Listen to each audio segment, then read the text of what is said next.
call this meeting of the Church-Cibolo Universal City Independent School District to order. Let the record show that a quorum of board members is present, that this meeting has been duly called, that notice of this meeting has been posted in accordance with the Texas Open Meetings Act, Texas Government Code, Chapter 551. The time is now 6 o'clock. Roll call. All board members are present except for Ms. Dreisbach. Ms. Dreisbach is working. She did notify us. Thank you. Pledge of Allegiance. Yeah, tonight, Mr. Westbrook and trustees and guests were honored to have Julian Navarro-Plenty, a second grader from Watts, and Dominique Garcia, a 12th grader from Allison Steele, leading our pledge. Go ahead and tell us what you're going to tell us. Okay. Yep. No, we can do the pledge first. All right, that's... Everyone's already saying, ready? I pledge allegiance to the flag of the United States of America and to the republic for which it stands, one nation, under God, indivisible, with liberty and justice for all. Honor the Texas flag. I pledge allegiance to the Texas, one state, under God, one and indivisible. Good evening, members of the board, President Westbrook, and Superintendent Dr. Gibson. I'm Deanna Jackson, principal at Watts Elementary, and you all have been introduced to Julian Navarro-Plenty, who is in second grade in my campus. Julian was selected to be recognized this evening because he is a student who has the ability to change the climate of his classroom, that is. Julian's teacher has shared that his genuine kindness, respect, and encouragement of peers has taken on a life of its own in her classroom, and now all of his classmates are showing more love and support towards one another. It's truly a thing of beauty. His favorite subject is math, and he enjoys playing basketball and video games in his free time. He's joined tonight by his mother, Monica Navarro, and his sister, Brielle. Please stand and be recognized.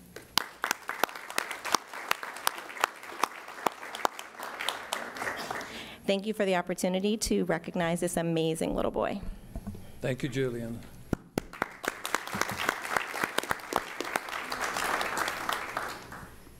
Good evening, Dr. Gibson, Board President Westbrook. Thank you so much. My name is Lisa Newman, and I am the principal at Allison Steele Enhanced Learning Center, and this is Dominique Garcia. And we selected her to represent us this week because she has fulfilled kind of that promise of Allison Steele about coming in and taking advantage of your second chances and making things work for us. She doesn't quit. She doesn't give up. She will always find a way. She is a senior this year. She will be graduating hopefully by December. She has 4 credits remaining. And in addition to school, she is very respectful and responsible outside by taking care of the children and having a lot of those adult characteristics that we all strive for as we graduate and move into our adulthood. She is joined today by Ms. Denise Smith and Leah. They moved on us. So if y'all would please stand and be recognized.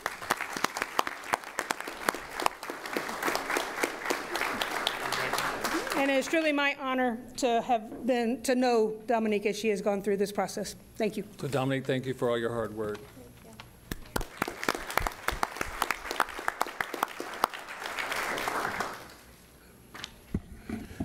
Good evening, everyone. Thank you for attending the meeting. As part of the Church-Cibolo Universal City Independent School District Community Partnership, we would like to acknowledge our numerous key partners and collaborators who are active contributors in helping the district achieve its mission and goals.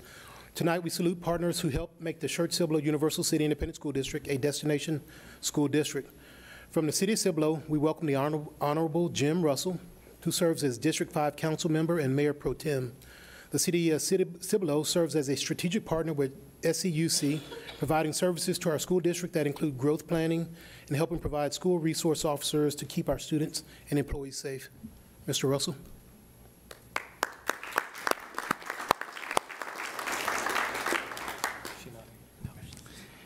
Thank you very much, Dr. Gibson, Mr. Westbrook, and the rest of the board and district staff. It's a pleasure to be here this evening to receive this recognition. City of Cibolo takes great pride in our city, and we equally take great pride in our school district. Go Buffs, go Knights. We are strong supporters. We partner together with the school district. We just recently finished the project on Boardfield Road where the school district partnered with us and provided funding for the intersection improvements there as we widen the road. And in our budget for this year, we're adding another school resource officer to the school district. So we strongly support the school district. As a parent, I was talking to Dr. Gibson earlier. My daughter just graduated from Steele. I was talking to her this morning. She's on her way back to college at Angelo State University, where she's on a full scholarship ride, a member of the honors program, hired by one of my competitors to work at the bookstore, and climbing the 50-foot rock mountain at rock wall they have there every chance she gets. But it's, as a military person, I've traveled the world. Lived in 3 foreign countries. As I'm a military brat, so I probably lived 27 different places. I went to 7 schools of 12 years of grade school, but as I landed here in Cibolo, I wanted to keep my children in one place. And so we went through Watts with my son and my daughter. We went through Barbara Jordan Intermediate with my son and my daughter. We went through Dobie Junior High. We went through Steele High School. We went through the Steele Band. We went through my daughter joining the wrestling team as a senior. Kind of odd. You want to leave the band where you play 3 instruments and spend your senior year at on the wrestling mat, but she did that. But as a parent, I'm very, very proud of the school district, what this school district has done for my family, for my children, and what you've done for the parents of our area here. And I thank you for that, and I salute you for that, and look forward to future partnerships. Thank you.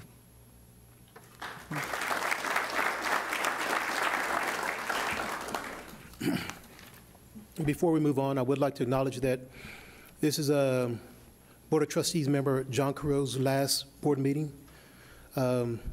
He has been a tireless and fervent advocate for his beliefs and for the betterment of this district. And I think for that alone, I think the entire school district should be very thankful. I wish him well, and I'm sure whenever he returns, we'll see him again. But thank you very much for all your effort. John.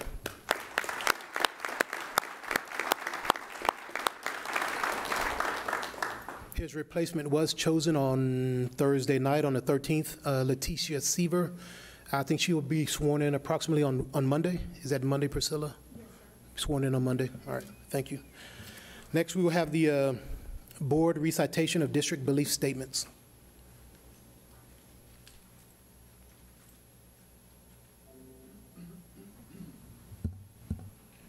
I guess I should wake up. We believe all students have the capacity to learn and excel. We believe a safe and supportive environment is paramount to learning. We believe living our core values of leadership, character, commitment, service, and learning. We believe engaging, interactive, and authentic teaching creates empowered, inspired learners prepared for our changing world. We believe technology is a relevant tool that enhances learning in and beyond the classroom. We believe in a professional learning community that fosters collaboration for continuous improvement. We believe transparent, clear, and timely communication among all is critical to success, and we believe measures of success go beyond standardized testing. We believe public education is defined by the local community with limited state involvement. Thank you very much. Next, we will have recognition of school student representatives, Dr. Gibson. Yeah, thank you, President Westbrook, and trustees, staff, and guests. Tonight, we're honored to have Katarina Dumas, an 11th grader from Clemens High School, and Jordan Burton, a 12th grader from Steele High School. And y'all can go down to the podium and meet your administrators who will introduce you. Welcome.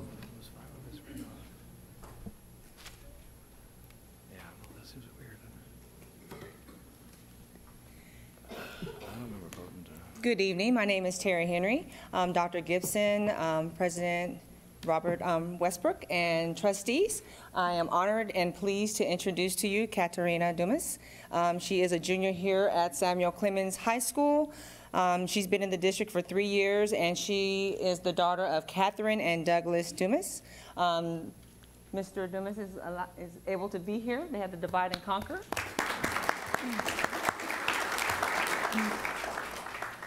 Over the past 3 years, Katerina has been involved in numerous clubs and organizations such as Key Club, the Jazz Band, as well as Student Council, where she has flourished as a dynamic leader. During the 2016-2017 school year, Katerina was the cabinet head for SCUCO, and during last year, she served as the Student Council Vice President, and she is currently the President of Student Council. And her sponsor is here this evening. If Miss Wendy Potts would stand to be recognized. Thank you. Katerina is working towards being future ready by taking classes in the IB program, which challenges her to be very resilient and a critical thinker. She currently is ranked number 6 in her class, and her GPA is 105. Katerina is service-oriented as she selflessly volunteers her time supervising students at the Randolph Vacation Bible School. She runs games and paints faces at the Triumphant Lutheran Oktoberfest, that's right around the corner. And she also was a student volunteer at our 50th anniversary last fall at Clemens High School. And the last thing she has done, she's a high school teacher aide at Randolph Religious Education.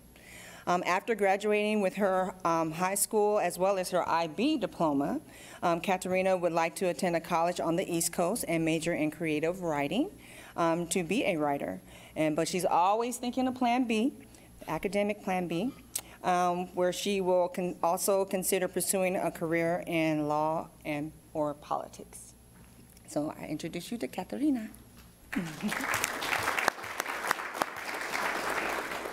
Good evening, good afternoon, Dr. Gibson and President Westbrook and trustees. Expectations are high at Samuel Clemens High School.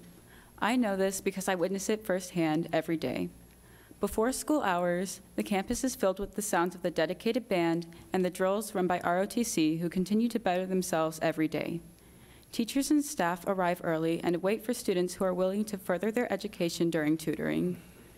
It is the selflessness of this staff providing us support in order that we ourselves may succeed in the future. When the first bell rings, the hallways flood with students and the overwhelming sense of community. Conversations ignite between peers about the efforts at the game the previous night or volunteer work within the community that weekend.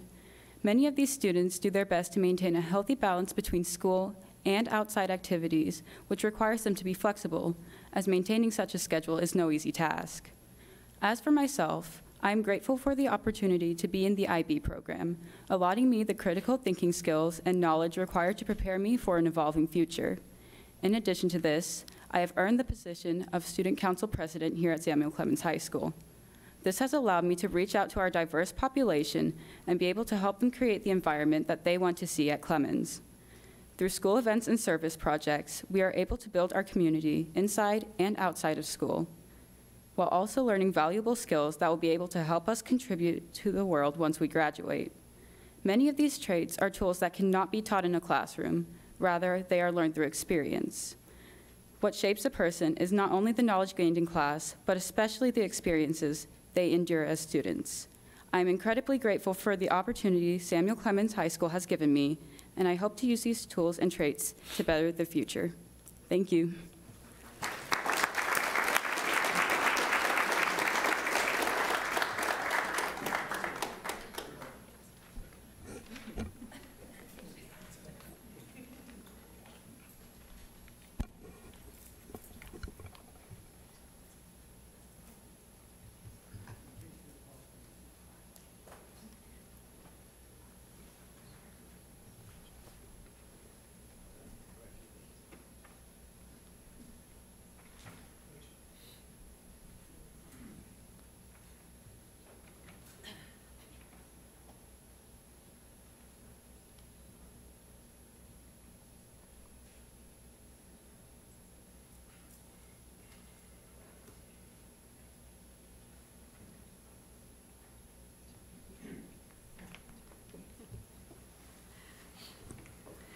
Good evening, Dr. Gibson, President Westbrook, and members of the board. At this time, I'd like to introduce an extraordinary young man and a future leader for us who proudly exhibits all the traits of an SCUC graduate on a daily basis, Mr. Jordan Burton.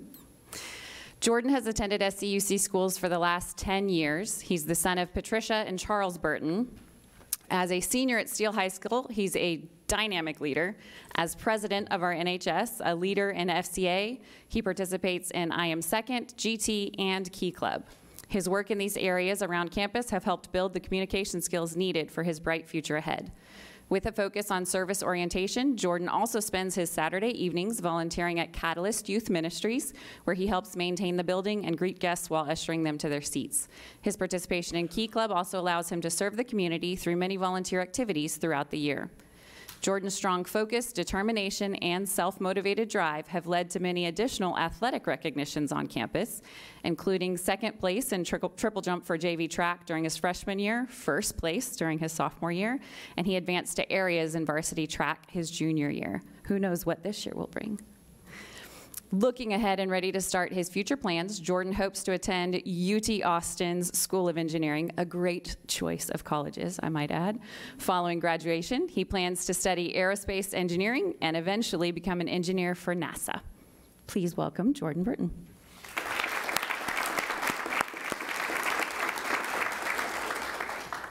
Welcome. Thank you, Dr. Greg Gibson and President Westbrook, for giving me this opportunity to speak and represent my school and the community within my school. One thing I have to say is that the beliefs and statements that SCUCISD has, they're very much portrayed in Steele High School. The staff and the principal especially does a very good job of creating an atmosphere in which the students truly feel safe, feel motivated, and feel appreciated for their hard work. I have to say that this encourages me and helps me to become, well, as she introduced me, a leader among my students, a leader among my friends, a leader in NHS, a leader in FCA, a leader in Key Club. These beliefs and statements, I believe them too, thanks to the staff. As such, I am a student within the community, and very much I can say from experience that those things are true, that I am motivated, but not only because of the staff, but because of my parents, of course, and the community around us. I want to thank the SCUC people here. I want to thank everyone here for giving me this opportunity and for creating a school district in which all the students can feel motivated and truly have goals to aspire to be great, like going to UT, as I do. But truly, I'm just grateful for all that I have, that this school district has given me, and all the opportunities that I've had because of the school district. Thank you very much.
Next, we will have the recognition of staff. Dr. Gibson. I am turning it over to Ms. Goldhorn. Good evening, members of the board, President Westbrook, and Superintendent Dr. Gibson. I would like to introduce to you, as the Elementary Education Services Director, I'd like to introduce to you our principal, who's going to be recognized this evening. She's an elementary principal at Watts Elementary, Deanna Jackson. She has been serving in education for the last 15 school years. And a fun fact about Miss Jackson is that one of her first jobs was a TV news reporter in Wichita Falls, KAUZ. Channel 6. Like, there we go. CBS affiliate. So we would like to recognize Deanna as a wonderful principal at Watts Elementary and all of her hard work this evening. Thank you. Thanks, B. Oh, take the board, Deanna.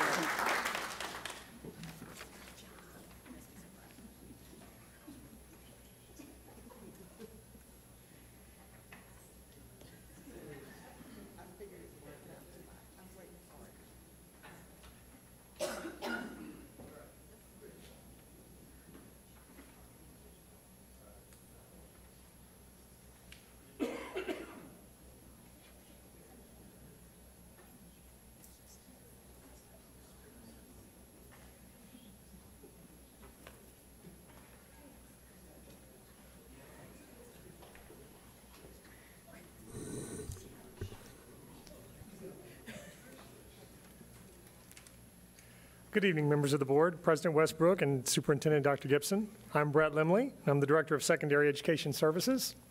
I would like to introduce our secondary principal who is attending this month's board meeting, and that is Dr. Lisa Newman. She's the principal at Allison L. Steele Enhanced Learning Center.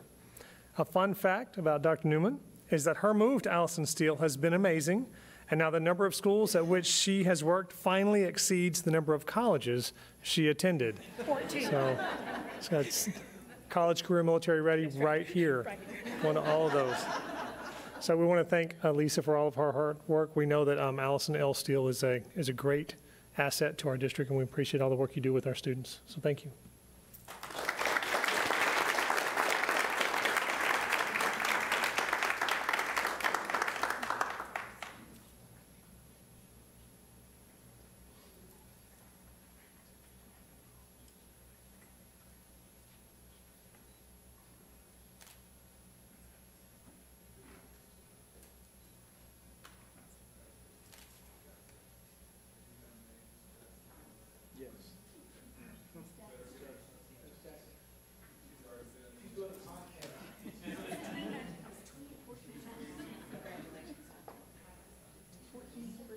I'll give you a photo to tweet with.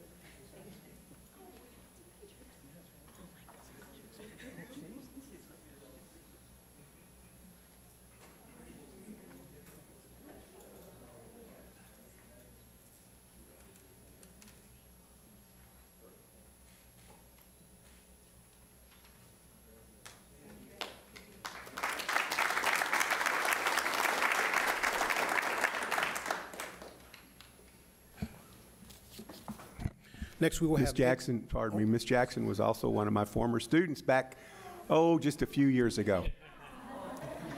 Just a few years ago. Thank you. Next, we will have Ed Suarez with the recognition of the Church-Cibolo Universal City Independent School District Human Resources Department and adoption of proclamation. Can we have the HR department come up, please? Ms. Cannon, you as well.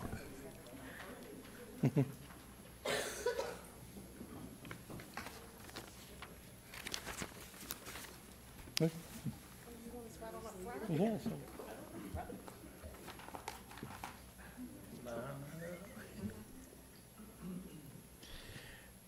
Dr. Gibson, President Westbrook, members of the board, we have a proclamation for Texas Education Human Resources Day. Whereas the Human Resources Division is instrumental in recruiting, selecting, resourcing, and retaining quality staff in support of providing an excellent education for all students, and whereas Human Resources plays a key role in fostering satisfaction and loyalty among employees by allowing for professional growth and development and keeping employees informed about policies, working conditions, compensation, and benefits. And whereas Human Resources monitors and manages current and future workforce trends, organizational culture, legal and legislative trends, and ethical and social responsibility. And whereas Human Resources is an important part of district leadership and is vital to the overall productivity and efficiency of the district's workforce. And whereas Human Resources is a valued and respected department that sustains the district's most important asset, its people. And therefore, the Board of Trustees of the Church-Cibolo Universal City ISD does hereby resolve that October 10th, 2018 will be observed as Texas Education Human Resources Day throughout the district. The board also encourages students, staff, and parents to express their appreciation to our Human Resources team members for their dedication and commitment to SCUCISD employees and students on this day, September 18th, 2018. Congratulations.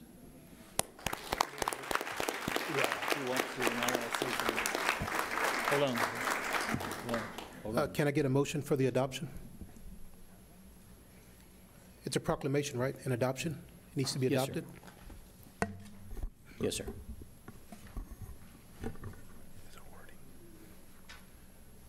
Any wording? Just somebody move to approve. Just move to approve the adoption. The proclamation. I make the motion that we accept the proclamation as it was presented. We have a motion and a second. Any discussion? All those in favor of the passing the proclamation, raise your right hand.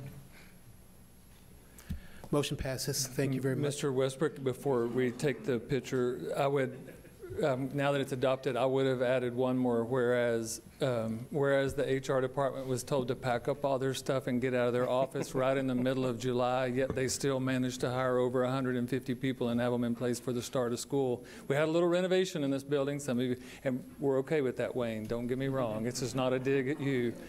But this group literally picked up all their stuff and left one day. They were out of work for about a half a day. They were hiring by that afternoon, and they got everybody hired on time and got transplanted to a little elementary school while this renovation. So I would add that whereas to this, that was pretty awesome and unbelievable that y'all pulled that off. So we're really proud of you for that.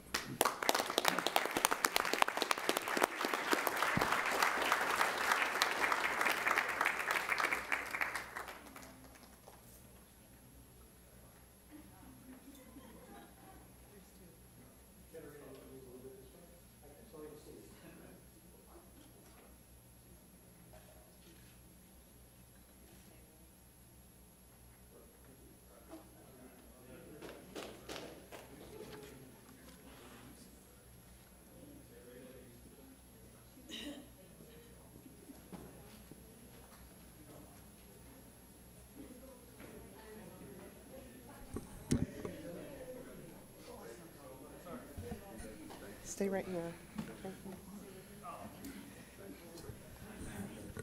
Yes. I would like to introduce my team. We have right here Anne-Marie Williams, who's an HR clerk and receptionist. She's actually the district receptionist, plus she's also an HR clerk for us. Then we have Jody Walrich, who's also an HR clerk. Deborah McSweeney, she's actually our certification specialist, so she works with all of the professional staff and bringing them on board. Jason Pounds is our new risk manager. He replaced Regina Agee when she retired.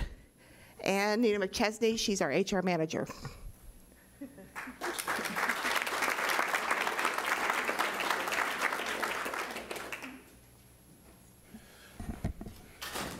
Great job, Linda, and your whole team. Thank you very much. I appreciate it.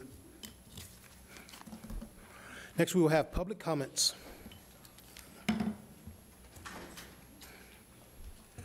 The Board of Trustees will now hear public comments. In order to provide consistency and fairness to all individuals, public comments will be heard in accordance with the Board Policy BED and procedures outlined in Administrative Regulation BED.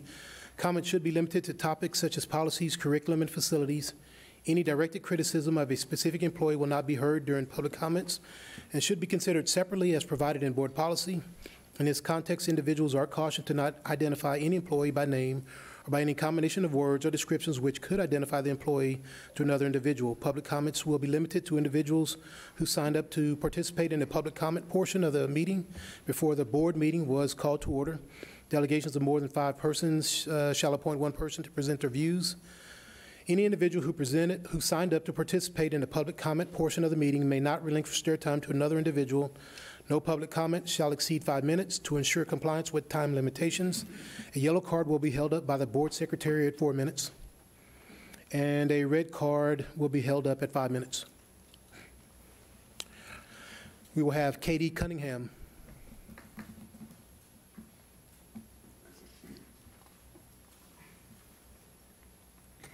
Good evening, Dr. Gibson, President Westbrook, and trustees. And thank you, President Westbrook, for talking with me last night after the meeting. I was the one with the baby that was acting all crazy. I'm a Clemens grad, and I now have a child in 1st grade at Cibolo Valley Elementary. We specifically chose to live in this district based on the experiences that I had in the district. They were wonderful. I actually had Mr. Pivoteau as one of my principals, and Mr. Pruski was one of my principals, a couple other familiar faces too. It's always like a reunion every time I look around or go to Walmart. It's a little scary. We also chose to live in this district based on the quality of the academics and other programs within our district, and the district's great record of working with the community to ensure that every child and every family receive the best services and education every day. I'm here today not to speak about the schools, but about property that is owned by the school district that may be impacted by a city project. As many of you are already aware, Cibolo has entered into a contract to build a toll road that will extend from the curve on 1103 near Steele High School down to IH-10. I'm not here as pro-toll or anti-toll. I'm not trying to change anyone's mind. I'm not even here to discuss that aspect of the project. My concerns are as a taxpayer and as a parent within this district. The most current route that has been presented has the road going through 2 properties that belong to the school district. One is one corner of the property where Steele is, and the other is a property that the school district has set aside for a future school off of Hakerville Road.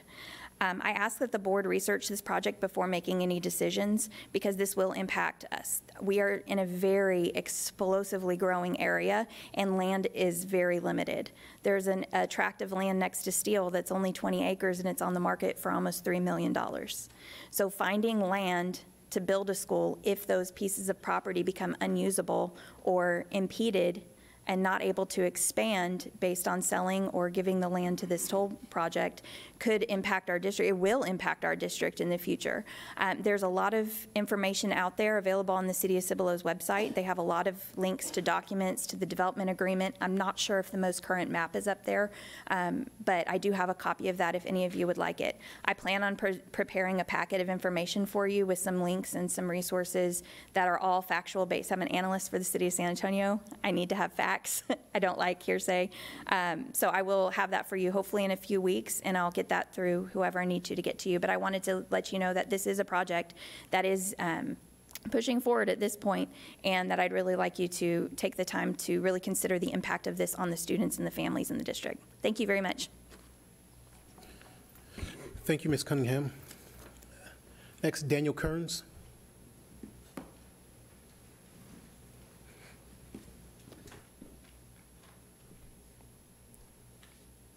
Good evening, Superintendent and President Westbrook and the board. I am here this evening just to introduce myself. There is going to be a position coming up for the Guadalupe County Appraisal Board. I would like for you to take my recommendation for it, if I could, and ask any questions if you have them.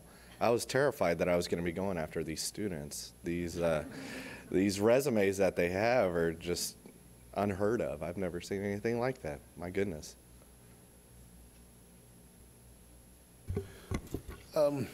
Since it is on the agenda, I can address it. Well, everybody did receive your resume, or they should have received your resume, but it's typically a protocol that we probably don't sort of ask questions of one another before then, but.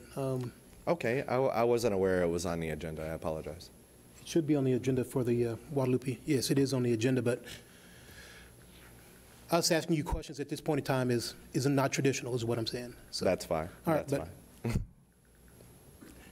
There will be a discussion period Thank later you. on it. So if you want to stick around later, we'll take a brief recess, and if there's any discussion between the board members, all that, we can ask it or bring it up during the recession, during the agenda item. Thank Fair you. enough? All right, thank you. Yes.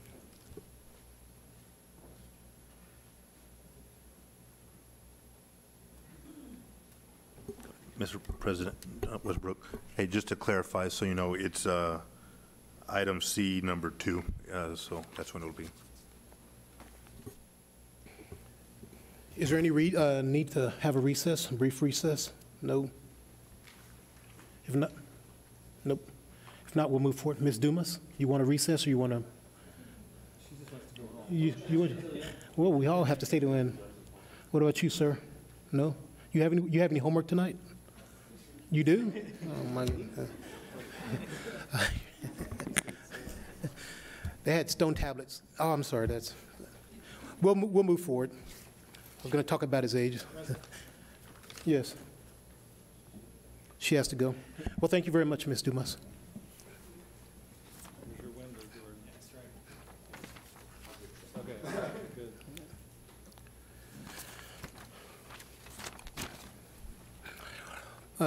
Any correspondence? Mr. Westbrook, if you indulge me just for a second, I don't have any correspondence per se, but I do want to remark about a situation. My oldest granddaughter, Lila, she bears some resemblance to me, and she has my intelligence, so she's top student, you know. And, well, thank goodness she doesn't have my intelligence. But anyway, her teacher, one of her teachers in 5th grade at Wilder sent her parents a very nice email about my granddaughter's participation in class and some of the things that they're doing, and was just very, very positive about my granddaughter's experience there and what she's doing in class. And I tell you what, that made the world of difference. You know, this is the first child for them, and she's going off to a new school, and you know, there's some, you know, first year without being in school with mommy and everything, and it just meant so much to my son and daughter-in-law to receive that. And I read it, and I thought it was wonderful. I just want to thank the staff. I know other staffs do this at our other schools, but I just want everybody to know it does make a difference when that happens, when teachers reach out and principals reach out to their students and or their parents and let the parents know how the kids are doing. And you know, it meant a lot to Lila, too, to know that she's doing the right thing. So I appreciate that. I just want everybody to know that. Thank you. Next, there's a commitment to board advocacy. So each board member has an opportunity to review what they've done in the community since the last regular board meeting. Mr. Pivito? Yes. I do, and I've done watchdog at Green Valley Elementary School for the past 5 years. Now I'm in my 6th year there, and I'm enjoying that. I go on Wednesday and help in the cafeteria, walk around and help the kids, so that's a good thing. And it's typically first graders, kindergartners, that sort of thing. The older kids don't need my help, nor do they want it. So I try to help where I can, but that's enjoyable. I also was able to attend the Patriot Day ceremony at Clemens High School on September 11th. And that's the first one I've been able to go to, and I thoroughly enjoyed it. Got to see the ROTC doing what they do best, and there was so much respect and dignity in that ceremony. I was just blown away and so appreciative of what they do over there and at our ROTC at Steele also. So I appreciated being invited, and I'm glad I got to attend. I know Mr. Perkins and Ms. Dreisbach were there as well, and got to walk around the facility there a little bit, the event center. But also have attended Education Foundation meeting. I'm on the board of the Education Foundation. And we do have one of our fundraisers coming up October 20th. It's our casino night at the Schertz Center over here in the municipal building area. So hopefully everybody will be able to attend. You can purchase tickets on the SCUC Education Foundation website. So that's it. Thank you. Finley? Hi there. I was able to attend the Schertz City Council forum, or actually their workshop over at United Methodist Church. talk about their bond issues coming up, actually their proposed tax rate increase and what their budget was going to look like for the next year. It's rather informative. It's good to sometimes learn what another government agency is up against, what they're trying to do to solve those problems. So it was very informative. It was about 2.5 hours of a lot of facts and figures, which is my thing. So I wasn't too bored, but it's good to see what other government agencies are up against, and really wish the city of Schertz well. They've got some real issues to try and tackle, and I was there just basically to learn what they're up to. So I was really impressed with their presentation. So thank you. Thank you. Mr. Perkins? I was at the Patriot Day ceremony with David, and that was a very moving ceremony. I also got the opportunity to go to the Tri-County Chamber Luncheon, the Northeast Partnership Luncheon. CIS, I'm on the CIS board. We had a board meeting this morning, and also a chamber luncheon this morning, the Schertz Cibolo Selma Chamber Luncheon this morning. Thank you, Mr. Crow. Thank you. I had the opportunity to do the coin toss at 2 different games, one with Judge Crawford and one with Chamber President Maggie Titterington. Both of those went well. I think we lost both coin tosses, but you know, I think it was rigged, but that's just me. I had the opportunity to tour Clemens, so I got to go all through Clemens, and then I had the opportunity there to speak to 2 different classes, criminal justice classes, and which I always enjoyed doing. Went to Wilder. The principal gave me a tour of the complete school. I mean, everything about it. I got to meet some of the teachers. I thought that was wonderful. I had the opportunity to go to Green Valley, where I met, and correct me if I'm wrong, but I think it was Teacher of the Year last year with their special ed department, and she had a intern with her, and I'm just going to, obviously, she was Teacher of the Year for a reason. She was just fantastic, and I just enjoyed talking to her, and her level of motivation with this intern. You could tell the intern was just absorbing everything, and she truly was just a fantastic person. I talked to her for about 15 minutes, so if you could relay that, she was just fantastic. The last thing is, I'm not a big sports guy other than baseball, but I will tell you, I truly have gotten to the point where I enjoy watching college and NFL football, because there's very few games that we watch now that doesn't have a graduate from one of our schools in it. We watch USC, and it has a graduate from Clemens. We watch UT, it has a graduate from Steele. We watch UT, it has numerous graduates from all over. I think there's 3 graduates in the NFL now with the Seahawks practice squad, with Kansas City, and with the Rams. And so it's really nice now to watch a game and say, hey, I remember that kid when he played at Clemens, or I remembered him at Steele, and I think that's a testament to the great athletic coaching and everything from the staff. So I think that's a great job, and it's just really exciting to watch all the sports, and I'm sure there are a lot of other sports too, but it's just neat because you can almost watch any game and pick someone that's from one of our 2 schools, so it's just really neat. And other than that, that's all I did. I watched lots of football, though. Thank you very much. I think me and several others attended football games, the home games here with Steele. Next, Cibolo Town Hall meeting. It was informative. They sort of gave some information about upcoming bonds and their tax issues and some of the upcoming issues. And then I attended the Cibolo Meet the Candidates last night with the Chamber and Cibolo Town Hall over at Cibolo Town Hall. So it was informative. And I think Jim did a pretty good job last night. He did a pretty good job last night. So, but thank you very much. Next, we will have a new business report items. Report on the 2018-2019 District Strategic Plan presented by Dr. Edwards. Just a second, Dr. Edwards. Mr. Westbrook, if you want to, item number 7 under discussion items actually takes up the appraisal district nomination, if you will. And so if you wanted, with Mr. Kern still here, if you wanted to take that up, it's page 33 in the board book. No, I wanted him to wait all night. See how badly he wants it. We can just put it at the back yeah, of the I wanted to see how, exactly, I want to see how bad he wants it. If he's willing to stay till 10:30, 11, or before he says 10:30, 11, that early. If there's no objection, we'll move up the An action item for the Guadalupe Yeah, County and appraisal? it's actually, the action item tonight is for a facility renovation, so that's a little bit later in the agenda. This is just a discussion item for the nomination.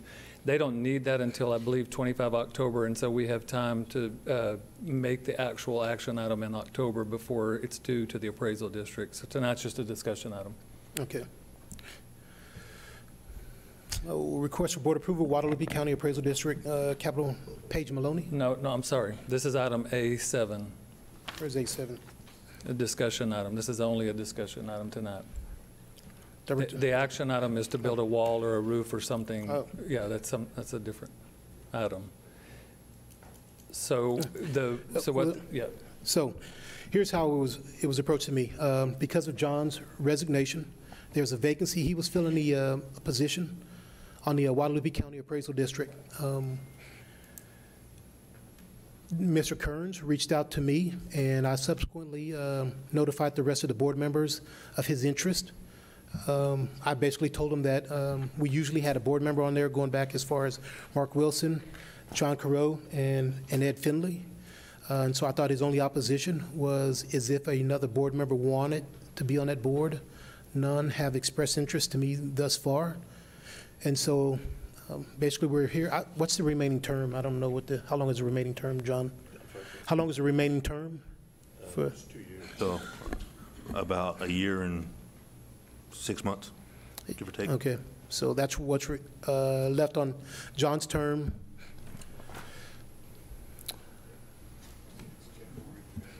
January. Okay. So about another year or so. If there's any discussion or concerns or? I would like to have a little discussion. And I say this every meeting, I'm not a numbers guy. And so those appraisal meetings, for someone like me, they had to break it down to explain everything to me because I couldn't understand it. And after looking at the resume that Mr. Kearns sent, I think he has a very solid background in various aspects of financial management and finances in general. And I think he would be a very good fit for that position based on having a stronger financial background, and he would definitely have my recommendation. Any other questions for Mr. Kearns or in general comments? Well, I guess right now, so we're just looking to nominate someone, correct? And they bring back a list for the next board meeting to then give our votes to, or how does that work? Well, the way it's been expressed to us is that this nomination, all the entities are going to nominate someone, and then the remaining board members are going to select someone. Informally, yet I guess formally, it's been expressed to me that, of course, we have the most votes, and so typically whoever we vote for gets on, and I think they're generally willing to honor that, is what I understand. So basically, whoever we nominate has a really, really, really strong chance of serving on this. So you better be serious if you really want this. I think there's a chance that our nominee will be the one that's selected. And it's just a discussion item tonight, and I guess during the month, if someone else is interested, just to let us know. If not, then we have a candidate who's saying he's willing to serve on behalf of the school district. That's what I'm saying. So the next board meeting will basically vote to submit a nominee? Correct. Yes. And then it'll come back to us again, I guess, from the list of nominees to give the I- weight of our votes to, and No, if I we understand. basically select who we want. That's the way it is typically done. Right. So on page 34, let me just look at this real quick. So that fifth bullet down, the board of directors shall elect by a majority vote of its member one of the nominees. So they're just selecting it from the names that are submitted by the cooperating entities. Mr. Emmett, if I may, I believe that the school board has the nomination for the position.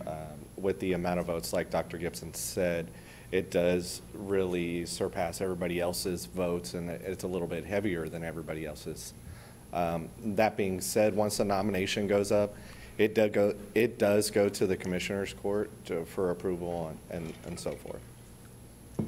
But after the nomination at this body, I don't believe it comes back to you guys. Yeah, so it looks like, so the board of directors of the appraisal district is the entity that actually selects the person, right? Correct. So, Yes, sir. They just make the nomination to the Commissioners Court. And I may have said the board a while ago. I should have stressed, the board of the tax appraisal. So typically, because of the weight of our taxable values, we can pretty much control one slot, but in this case, not necessarily. Yeah, although they have expressed that they wish to honor the fact that we are the largest entity. But, that's what they said. Right. Okay. And in the future, if I may, the actual school board, the school district has enough votes not to just secure one spot. It does have enough if it partnered with one of the other entities to actually get 2 spots on the appraisal board. Yep. Any questions, comments, concerns? I guess it'll come up for an action item next month, but is my understanding. Yeah. And the deadline is the 25th of October, and our board meeting is on the 16th of October. So there's plenty of time, we checked, so we'll be able to submit it in advance. Well, if y'all come across any questions or anything like that, I would be more than happy to be available to the board. And if I would just, Mr. Westbrook, if it's appropriate, I would ask that if any trustees have any concerns to let me know. Otherwise, we may express to them verbally that we think we have a candidate. I'll wait a few days, but if y'all would just give me an email or something, then I'll just express that we think we have someone that we're going to submit so that they're aware of that. Fantastic. Thank you for the consideration. I greatly appreciate it. Yep. Thank you. They wanted to go easy on you, not me, Mr. Kearns.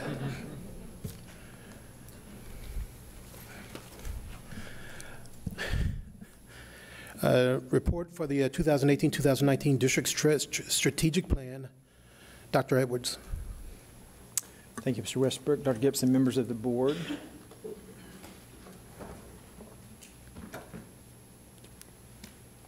Give me just a second. I'll pull something up. Last month, we went over some of our scorecard with you, and I wanted to recap a couple of those things and then actually share with you some of the work and the progress that we've made since then. If you remember, one of the things we talked about is the integration and alignment of our processes and how we start with a strategic plan and that moves to our district improvement plan. A great deal of work has gone into that. Ms. Kovacs and Ms. Maloney are leading that process. That moves us then to the district scorecard, which we've developed, and then that also leads to the campus improvement plan, campus or department scorecard, and then also all the way down into grade level or subject area scorecard. And so we wanted to kind of share a few things reflecting on that, on why the scorecards and what they measure. It is a reflection of our overall district plan. It is also contains, for the last several years, we've worked on SMART goals, specific, measurable, attainable, results-oriented, and time-bound processes that we have in place. And so, again, this is just a reflection of last time and how that alignment and some of those processes go through that. Over the course of the next several months, we'll have an opportunity to come back and report out on our priorities that align with our scorecard. But we did want to bring your attention to this slide because it talks about several of the things that we have in place that align with that. Our professional learning community is the foundation of what we do. Our continuous improvement meetings, you'll hear reference to that throughout the scorecard. We're in the process of having our first quarter continuous improvement meetings where we're reviewing campus improvement plans and scorecards. Had just had a great time with those over the last week or two. We're probably up to about 8 of our campuses, and the rest of them are scheduled. Then also moving into what we do with some of our walkthroughs and ultimately those data reviews that we also mentioned. So I want to bring your attention now, and you have a copy of this, but we wanted to put a copy also up on the screen so the participants could see a little bit about our scorecard process. Again, how the arrows align. And so what you have are 5 tabs. Tab 1 is the district scorecard, and that's what we have here. That's what we've worked on over the course of the year.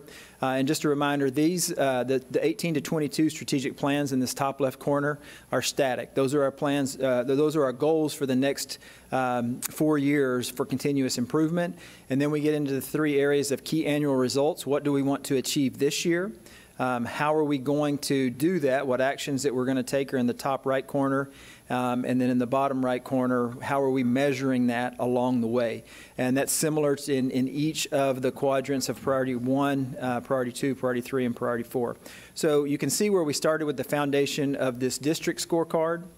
with all three priorities. This led us to working with campuses, but also departments and divisions as it relates to our areas. Student Academic Services did a scorecard, and you can see here, pretty much for us, priority one is priority one. That has to do with learning and student achievement, college career and military readiness.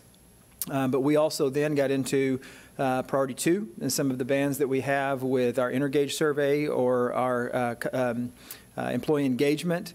And then went into priority three and how we impact the community and some of the things that we want to do. And you can see here on the bottom is where we really drill down to how we want to impact the overall goal of this. And hopefully what you're seeing is there is an alignment not only from scorecard to scorecard, but also into those overall 4-year strategic goals that we have as part of our strategic plan.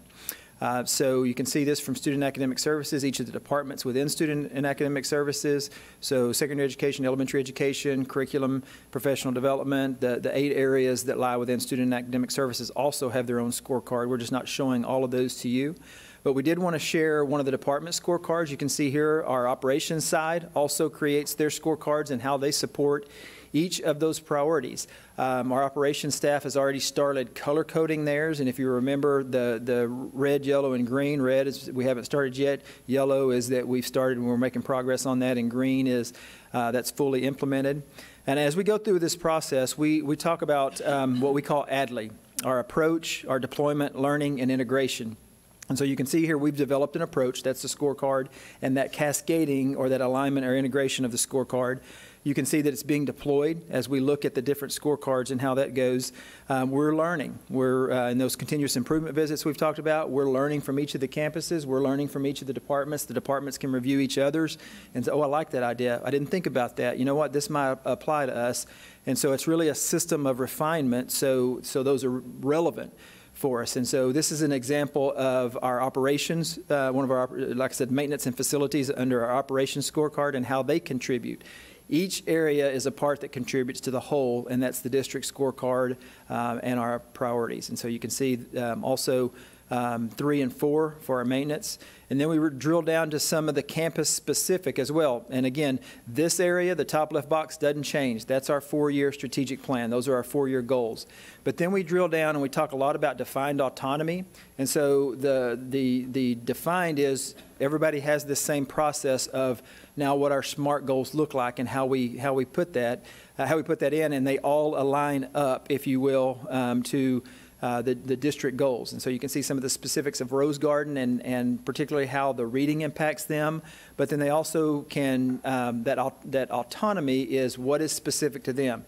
You know, we might have a specific number. We have an 86% on our reading goal this year. Well, a campus may be above or below that. We want that goal to be reachable for them. You know, again, it's attainable. And so, again, if they're already sitting at an 88, they're not going to set their goal lower. They're going to set that goal higher. And so you can see how each campus individualizes that, but there is that alignment piece and that learning piece moving towards that integration piece of each of those scorecards. And so this is an example of one of our elementary schools, priorities 1, 2, and 3. We're working on priority 4 in each of those areas. This is an example from one of our high schools. We had the opportunity to visit with Byron Steele here recently. And again, you can see in this top left box, that pretty much didn't change. But what each of those other boxes are, that's that autonomy. What is specifically related to that organization, that school, that department, and what they want to be working on as a part that leads to a whole. In that, and again, 1, 2, 3, and we're working with our campuses on 4. Again, they're looking at their Intergage survey, their workplace, what used to be the workplace dynamic survey, but it aligns with the goals that we set. Again, going back to the district scorecard. And this is an example of even drilling down further with that alignment process. A little bit different format, but this, for Byron Steele, they've actually drilled down, and some of our campuses are moving forward with this. We wanted them to get the campus scorecard, and if they could work on their departments, they can do that as well. But you can see here, Byron Steele has this is their campus information, but the next pages show how they've drilled that down all the way to their departments. So the math department, they're definitely supporting the district goals, but they also have had the autonomy to add some specific goals related to math. They're going to support the reading, but they're also looking at some of their math goals, whether it's related to STAR scores, ELC, whatever that may be. And so, again, we're really getting down to the detail of this work. Science has set their own goal on the biology EOCs, things that are specific to them, but also how they're working on that. What are the actions? What are the results? How are they measuring that? And you can see each of the areas in science has also reflected how they contribute to the whole of biology, which contributes to the whole of the campus, which contributes to the whole of the district in that. Social studies the same way. ELA, same process, specifically related to some of those reading and college career and military readiness goals that we have as part of our district goal. So we just wanted to show you a little bit about how we've taken our strategic plan and continue to drill that down all the way. And we talk a lot about as top down as necessary, only as top down as necessary and as bottom up as possible. And you can see the campus is working on that ground floor, setting their SMART goals, being very strategic in what they want to accomplish, how they're going to accomplish it, and how they're going to measure along the way. So we wanted to share that with you. The next few months, we'll come back and do priority reports. What is our progress at this point? How, and that's an involvement with Team 1 on our deployment of that. And Dr. Edwards, to that Yes, sir. point, can you go up to the district scorecard and on Yes, page 21 in the board book, just to illustrate that point concretely that Dr. Edwards is mentioning. So, you know, the upper left-hand corner is very quantitative, and the lower left-hand quadrant of the priority 1 is very quantitative, and the lower right-hand quadrant is very quantitative. Those are things that we can go grab a number. The upper right-hand, the key strategic actions, is somewhat qualitative. So in October, you'll see this on priority 1, red, yellow, green, and that will be based on Team 1's analysis next Tuesday. So those key just like you saw Mr. Mosley's, y'all have already done that process at the level of your department. So you've already scored those. Saw some red, that meant, uh-oh, we wrote that goal and it's time to get going. That's exactly right. And there's nothing wrong with red. It just means a quarter's going to go by here and we're not going to have started it. So I just wanted to show that in way of illustration. And I'm not saying that 3-ring binders kill plans, but historically with district and campus plans, putting it in a 3-ring binder and putting it on the shelf is the surest way to mean that you don't really intend to do anything with it. And so our goal with this is to keep these electronic, keep them fluid, and not only is it okay for them to change quarterly, it's actually expected for them to modify quarterly. Yes, sir. And we mentioned the continuous improvement, those quarterly continuous improvement visits. And each of those we've talked about the fact that, you know, if we're a learning organization, if we're a listening and learning organization, we're adapting all along the way. The static is what we want to achieve in 4 years. Everything else is how we're going about doing that in year 1, year 2, year 3, and year 4, and we're going to constantly adjust in order to meet our goals and adjust to the needs of the campuses. So it's been a great exercise. Again, we set the expectation that the campuses have the scorecard. We gave the possibility of drilling that down even to the departments, and you can see that some of the campuses are doing that already with grade level, but that's a listening and learning. That's a growing organization. We're going to continue to get there, but it's real neat to see this and see the alignment in all of our SMART goal processes that lead ultimately to what we want to achieve as a district, and the collective commitment that goes into there. And each campus and each department, each organization can see how the role they play in us accomplishing our goals. And I think that's pretty unique, if you will, to a lot of school districts for us to be able to do that. So we wanted to share just a little bit more about our processes with a scorecard. And like I said, each month for the next several months, we'll come back and share a little bit about our progress along the way. Some of it may be quantitative, some of it may be qualitative, but we do take those measurements. Any discussion, comments? Dr. Edwards, I have a question about priority 1.3. The annually increase the percentage of students who understand and exemplify the SCUC traits of a graduate. It's under the district scorecard.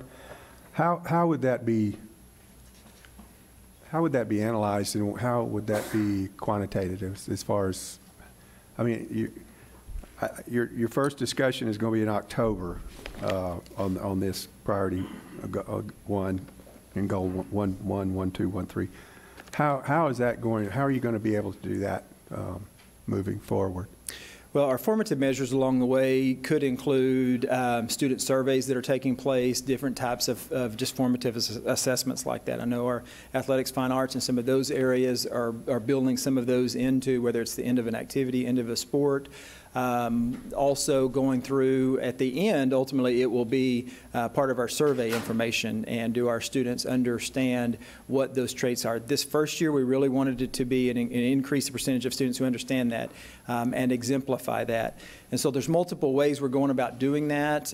This work is really being led by Cassandra Gracia, along with everybody contributing to that, how we're embedding that into our curriculum. As parts of that, there may be assessments in class that align to that, or examples of how learning this concept, how does that attribute to or contribute to the traits of a graduate. So some of them, as Dr. Gibson mentioned, are going to be a qualitative type measure, and we're seeing those things, and others may be actually quantitative in some of the survey data and some of those type of things. For this first year, they may be pretty simple, and that's okay. For example, they could report that 100% of the Student of the Month recognitions included traits of a graduate after tonight, because I heard both of them weave the traits of a graduate into their introductory comments, and I'm serious about that. Right now it's about awareness. Mr. Linhoff, as coaches introducing these concepts, you know, that may be that they say we're going to try to do that at 100% of the coaches will introduce the traits of a graduate. And it's a great question, Mr. Pivito. I just want to prepare the board and maybe manage expectations that in year one, that's pretty rudimentary as you get something. And that's why I brought it up. I wouldn't expect to see a whole lot in October. Now, I know you're going to come back in March with 1.1, 1.2, 1.3. Again, I would expect you probably see a little bit more information then. Are you able to do anything now, Ms. Gracia, as far as getting any determination, or is that built from last year's graduating class and moving forward with this year's graduating class? Or? You understand what I'm saying? So we're going to set a baseline with Panorama, our new platform. It actually is an SEL measure, and it does take snapshots of where the students are at, and then it gives that whole child approach. So it will put up academics and attendance, behavior with their SEL learning.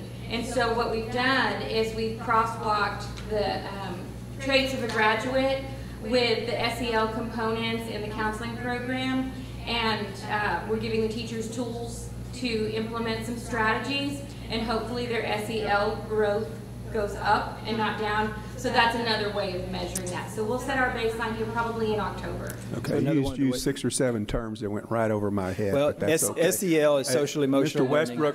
As Mr. Westbrook likes to point out, when I was in school, we used a clay tablet with a little, you know.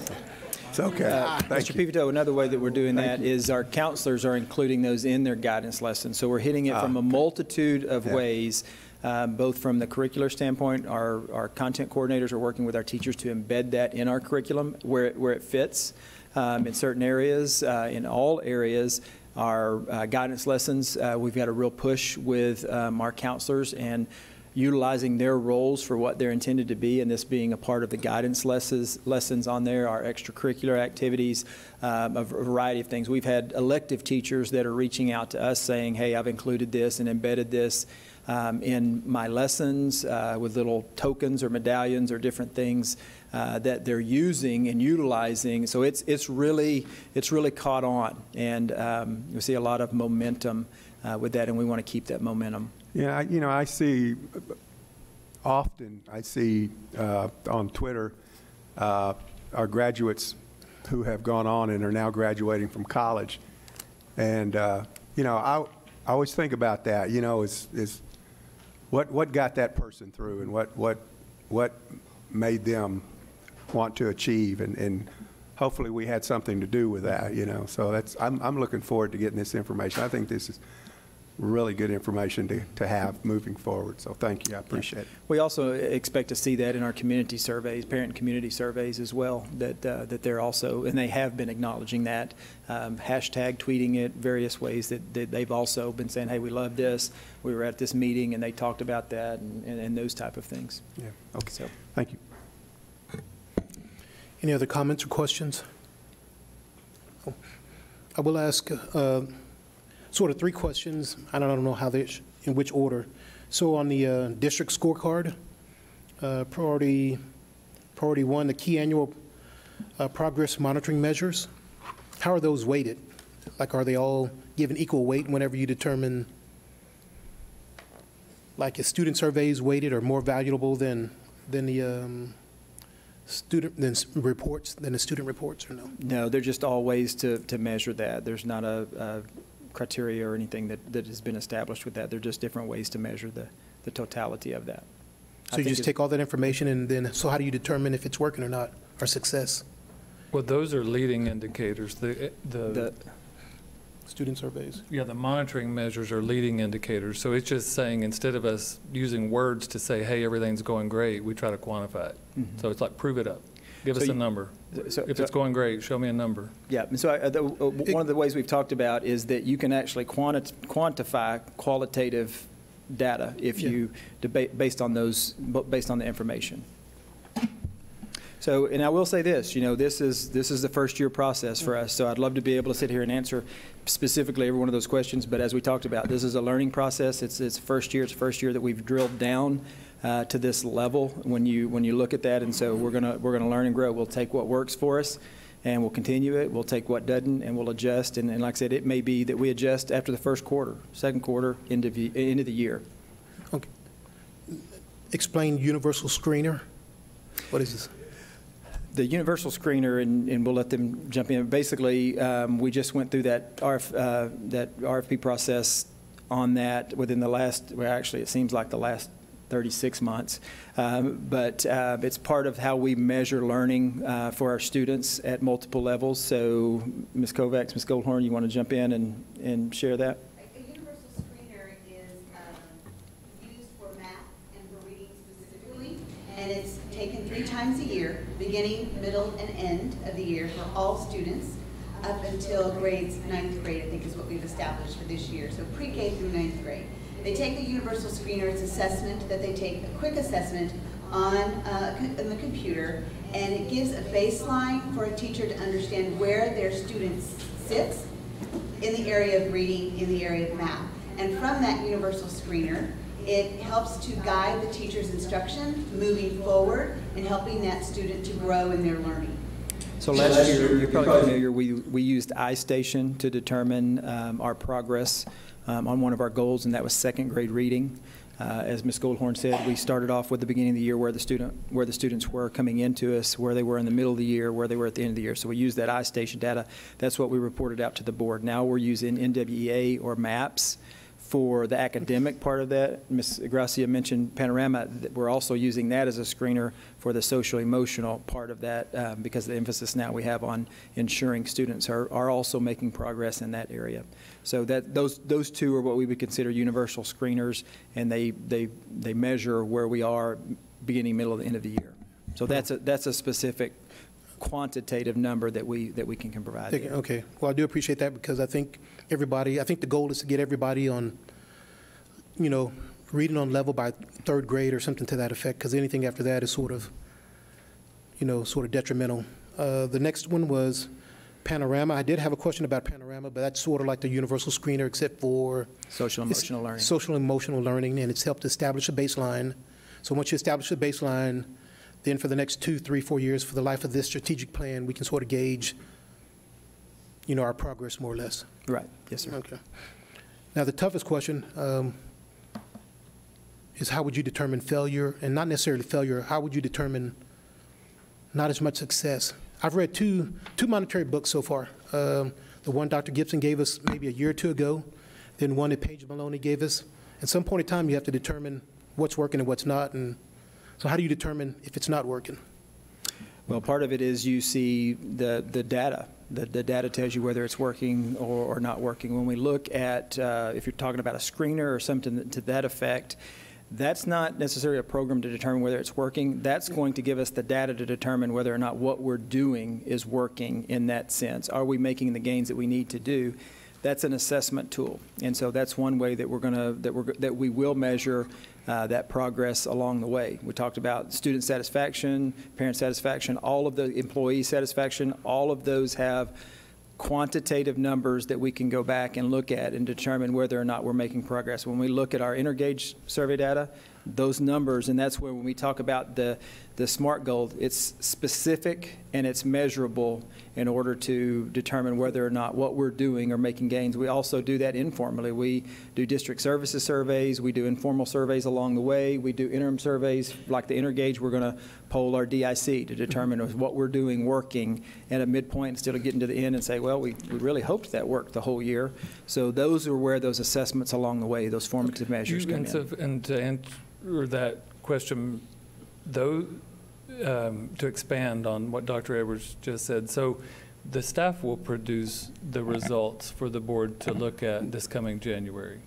What is being created right now is a real transparent way for you to look at the associated costs.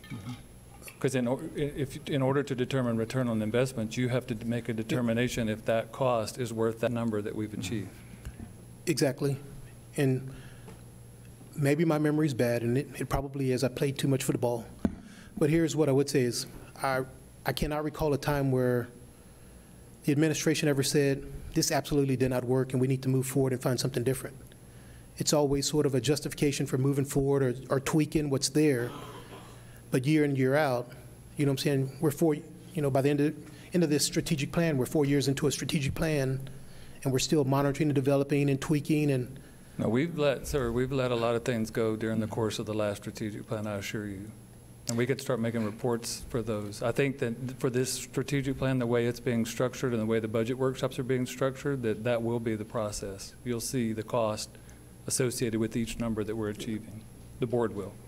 And we do things like looking at moving from iStation. We didn't feel like that was giving us all the data that we needed, so looking for a different tool. They were able to submit a bid, and we looked at them again, but felt like this particular universal screener was going to give us more in the situation of reading and math. The SEL was a new screener for us. And so, do we let go of things? If you're going to let go of something, you also have to be looking at what's going to replace it, and is it better? And that's a sign of that continuous improvement. Are we looking for not just a change, but is there something out there that's going to give us a better yield and return on investment for each of those specific priorities? And we had, my memory serves me correctly, people show up at public comments about things that we were proposing to let go.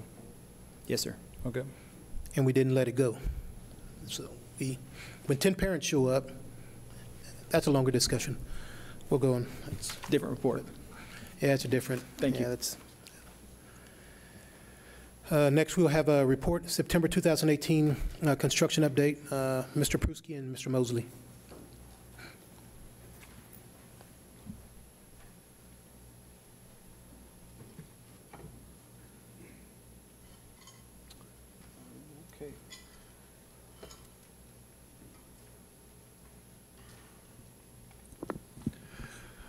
Good evening. We'll be doing, as you mentioned, the September construction report for Bond 2016 items. As a reminder, Clemens High School additions and renovations, the Rose Garden replacement, HVAC replacement, technology, and transportation. Of this list here of those 5 projects, as you know, Rose Garden is opened and done and completed, and we're working warranty items there, so I may just go through there for the sake of time, unless you want to stop and discuss any issues on Rose Garden or questions you may have. HVAC replacement for Jordan Watson Wilder, same thing, warranty items and final closeout documents, those are complete there. And then transportation complete as well. So moving forward with Clemens High School, again, a reminder, 2020 projected completion date. So while a lot has been done, there's still a lot to go, and most of it being on the inside. Moving forward, some of the items there, the event center turned over in August, while we're still working on some small things around there, such as entryway, limestone, column wraps. The auditorium, as mentioned, coming forward in November 2018. And then the interior renovation, where a lot of the work is going on now inside. And this is a very arduous process working with a live campus. So taking out the old, bringing in the new, and working through that in a safe manner. And then also interior demolition with the old gym in the C area. The auditorium's gone. The shell of the old auxiliary gym is still there, and then moving forward through that piece. So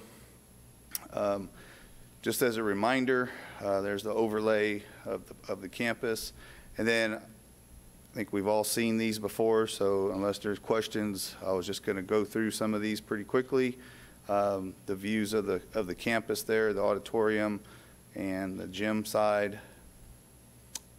And then the inside of the auditorium now is taking shape. The picture on the left, you can see the seating going on in there, and then on the right, the framework going on for the black box theater as well.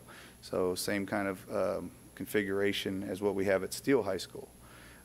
This is the aforementioned inside.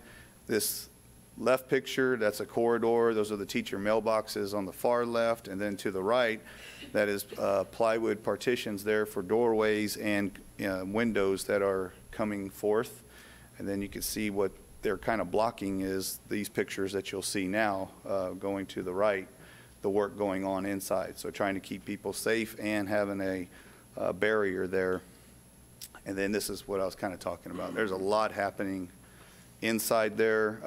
It's totally changed, and the transformation is continuing. This is also inside in the B area. You just kind of see a bunch of metal studs and, you know, a lot of work happening there. I hope in the next couple months we can start seeing some formation of the areas and have some better ideas. So this is of what's going on there. This is the old auditorium. Removed, and then you can kind of see back here in the middle this dark shade. That's the old the auxiliary gym. So the area getting cleaned out and ready for work here to go forward. So then, as a reminder, this will be the courtyard with the outdoor seating and shade structures throughout this area here. It's kind of a better picture of, you can see the kind of hollowed out area there of the gym, and getting ready to start moving forward there with the culinary arts and the wellness labs and CTE areas, including HOSA. So that was Clemens in a nutshell there, and I can pause there or just keep on going if there's no questions on Clemens. So the next piece of this, wanted to give a brief update for the band hall. As you recall, the conceptual plan was approved last month, and we're moving forward with the design aspect of this. So moving forward here, briefly a schedule of what's to come. There's a plan of the upcoming months.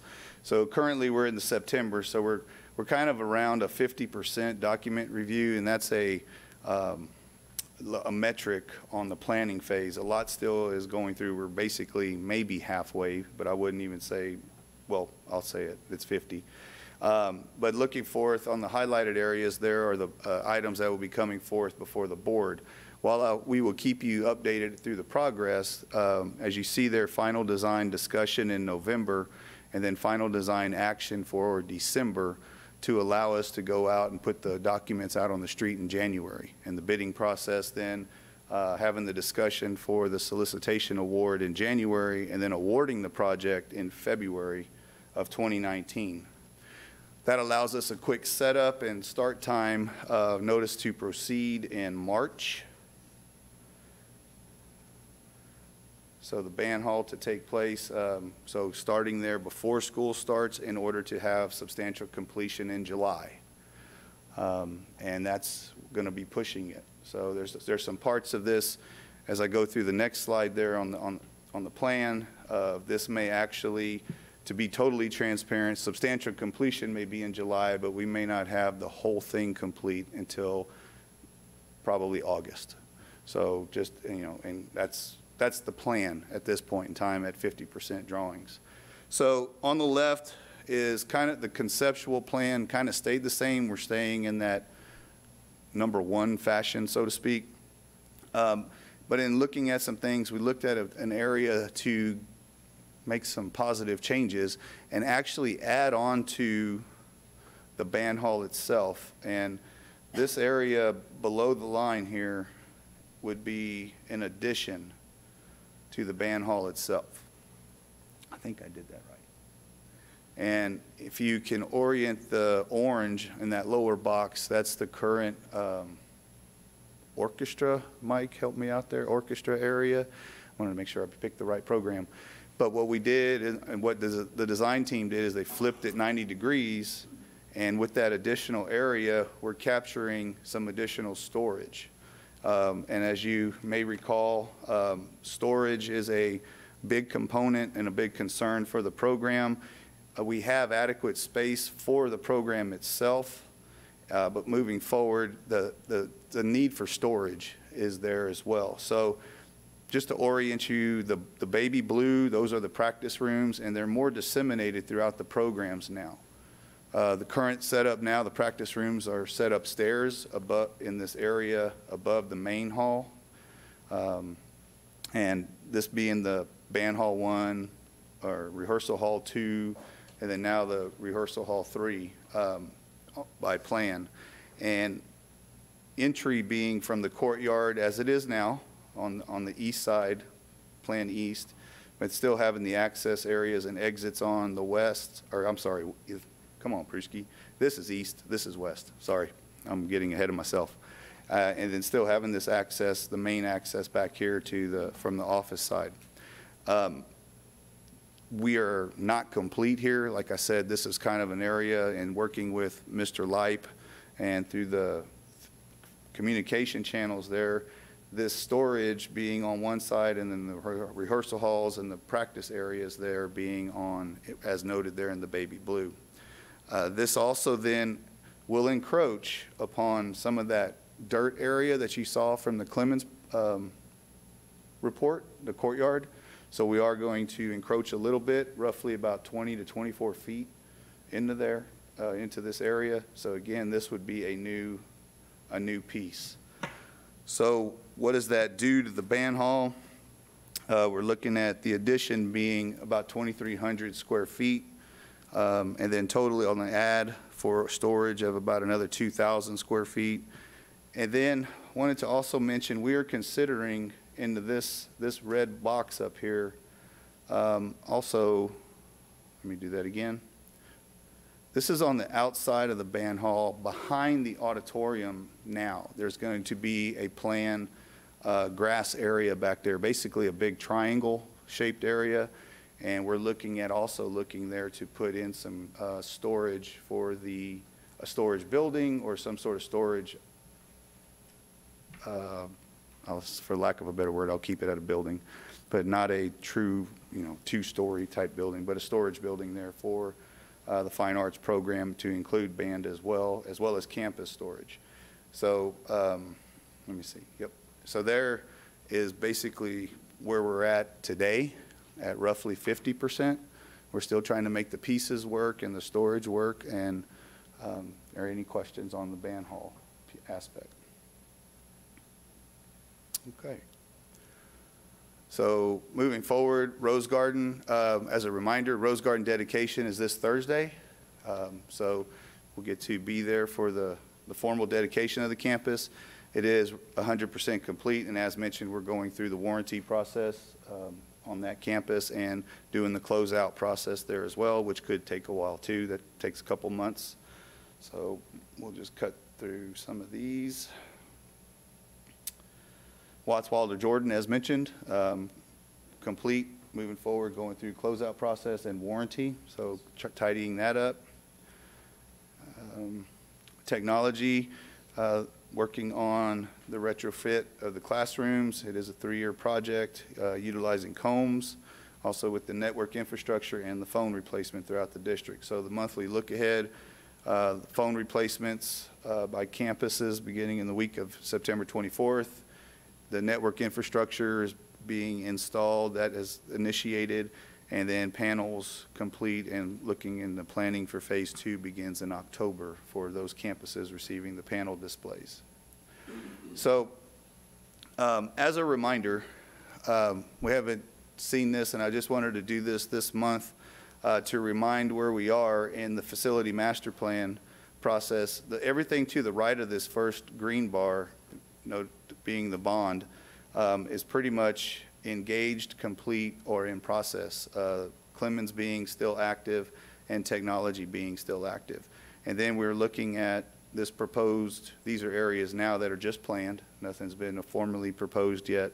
But you can see the district planned needs for campuses. And I want to draw just a brief attention to, while we finished Rose Garden and it's open, we get a little breath, but then we're looking at the elementary school, the potential of a third high school opening the year after that elementary school.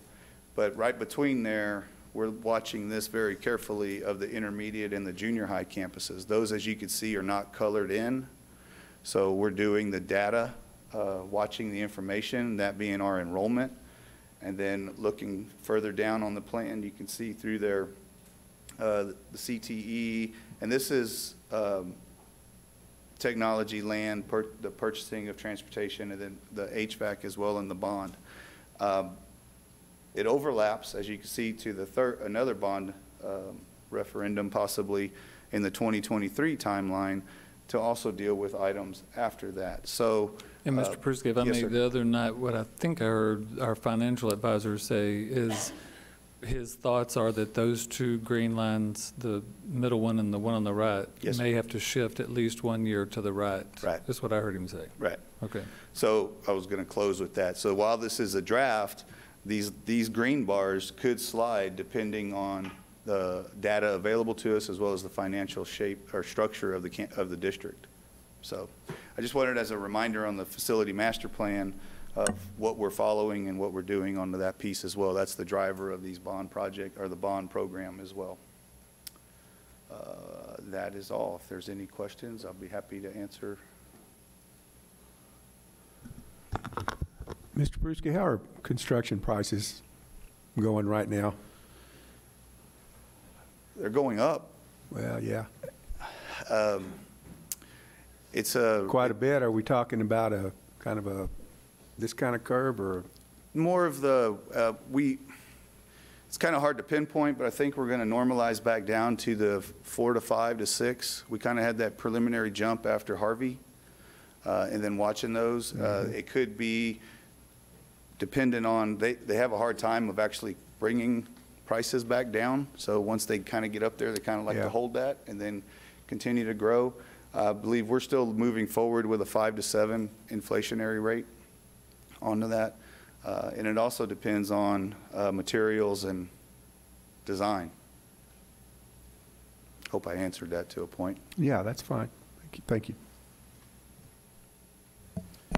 Any other comments?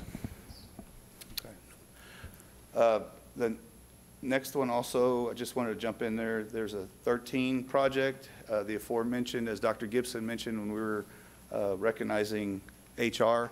The Pascal and Malish HVAC replacement is now half on Pascal, is half done as it's the summer project. That crew is now here at Malish working forward, and then next we'll move forward onto that. So Dr. Gibson's division, as well as Ms. Cannon's, is using the former old Rose Garden campus for office space right now while we're working here. So JD, anything to add on to that? We're looking at hopefully the Malish being done sometime, probably hopefully late November is kind of what we're looking at right now.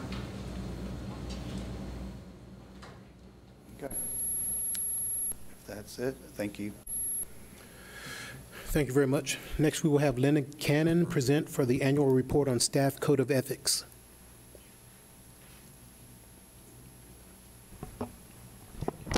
Good evening, President Westbrook, Dr. Gibson, and members of the board.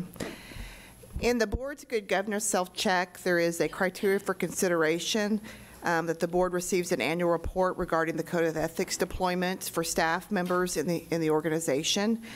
And so going forward, we will present an annual report in August, and we will place that in the board master calendar so that you do receive a report on an annual basis.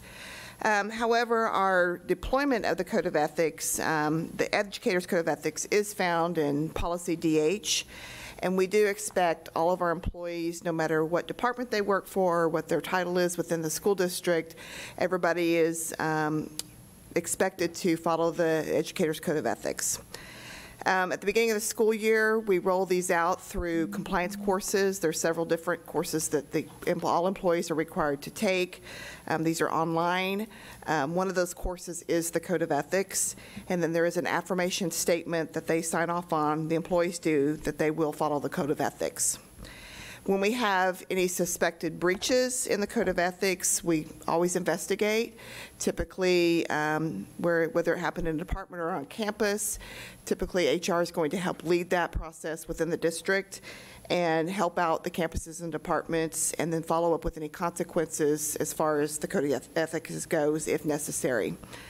Any potential breaches that employees or community members or parents see that could be a breach of the Code of Ethics, we do have a hotline that is anonymous, that is, if you go to the A to Z index on our website, there's ethics hotline, and they can access the phone number, and they can remain anonymous, or they can actually put their name in there that we can contact back to them. That is followed up with a report given to us through a website, and then typically I access that and then route it out to the campus or department to make sure that we follow up with that. Employees or community members can also verbally give us a report with the Code of Ethics. If they're going to do that, we typically ask them we'll either take a statement from them, or we will, interview them to get a statement, or they can submit in writing to us any breaches. Yearly with Team 1, we do review the Code of Ethics, because we expect our leaders in the district to go back to the campuses and lead the effort of following and maintaining our Code of Ethics across the district. And we've also embedded this in our new hire orientation for all the new employees, but we've also embedded that just recently in our substitute orientation.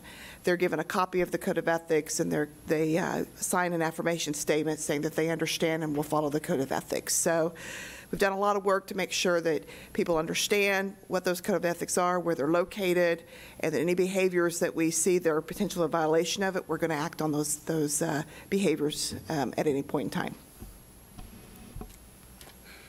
Any discussion or comments? Thank you very much. Next on the agenda item is basically a general review of the 2018 Tacit TASB Convention. So every year, Tacit TASB has a general convention. The team of 8 generally goes if they are available to go. We are able to obtain continuing education credit hours that usually reported towards the end of the year, November, December. I think the regulations have recently changed. They're supposed to be reported before any election. So they're going to be updated in roughly around October, November. And I think this allows us an opportunity to discuss as a board if there's anything that we need to concentrate on based upon our future needs and values for the district.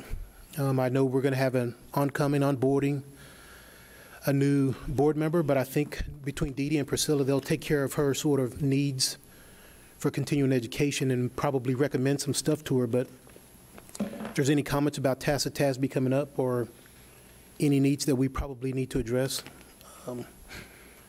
I'm open to it. Is everybody going? Who's not going? John's not going? I'm not. So there's 4 of us that are going in. Has Leticia Seaver, Miss Seaver, ever expressed interest? So she may be going also.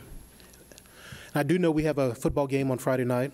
There was one, after doing Superintendent of the Year interviews, there was one, I believe, through a friend of Dr. Gibson's, Dr. Vroonland.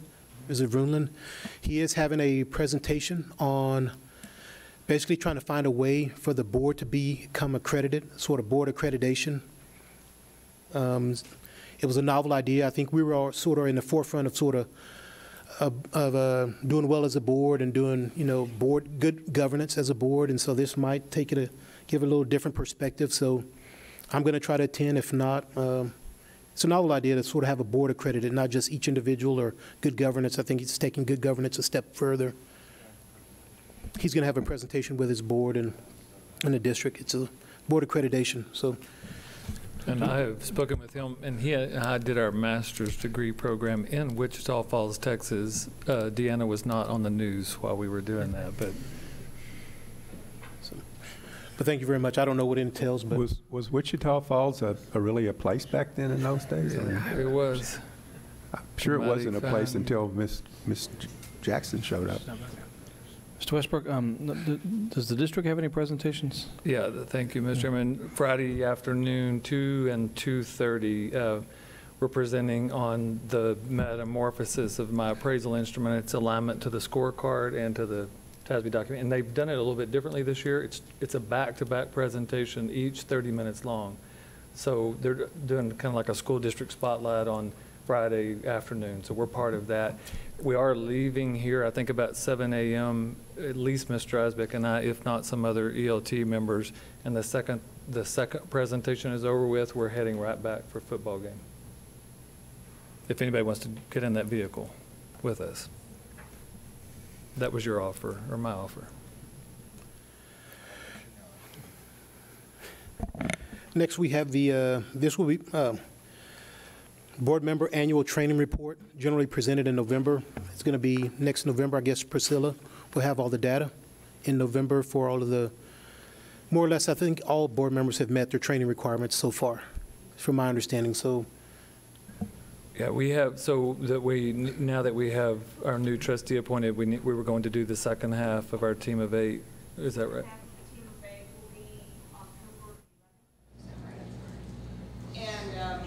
As far as other training, I think everybody has their, all of their training completed except Mr. Finley, I believe, needs hours. And I think Mr. Peevick might be short on a quarter hour, but everybody else has over their 5 hours as a seasoned trustee that they're required to do in that tier 3. For the year? Pardon me? For the year? Yes. I had 4 hours at summer, and I know I had 5 or 6 last year. But it starts from November 1st of last year through October of this year, as far as our reporting. Oh, that's wrong. So it it would include the convention, that's what you're saying, right? Yes, it will include any credit that you get during this. Okay, I'm going to go to a meeting. I'm just going to stay a quarter of the time. That's all I can get. How many hours do I have right now? I need to get 10. How many hours? I had some hours from NSA. Right.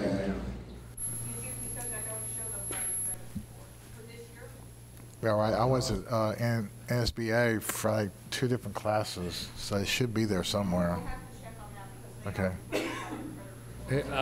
He was with me, so I'll vouch for him. So we will find those. We did, yeah. 10, yeah. I'll get that. If I don't get listen show up, I'll get it at convention. So. Okay, very good. Okay, thank you. Next, we will have an update from the policy committee. I believe this was requested by Trustee Carew at one point in time concerning CW local naming of facilities. Who attended the meeting was myself, Mr. Finley, and Irene Patrisky, who's not here. Did you want to give an update of sort of the naming policy? This was really just to go back to the policy. We had originally thought that this was going to be a situation where we would go ahead and not name anything for anybody that was still, was not deceased. So we thought we had implied that in the policy we had done 3 or 4 years ago. So this was really a measure to try and clean that up and say, okay, we're going to go ahead and make the policy actually policy-wide so that anybody that would be named for would have to be deceased. And that was kind of the impression I got. If I remember correctly from 4 years ago, that was kind of what we thought we had put in there, but I guess we didn't put it in there specifically enough. We implied it, but we didn't put it in there explicitly. So that's really what this is about at this point. And if you see the policy, that's really what it does. It just simply says that any person named would be deceased before they would be named and be considered. So that's really what it was about.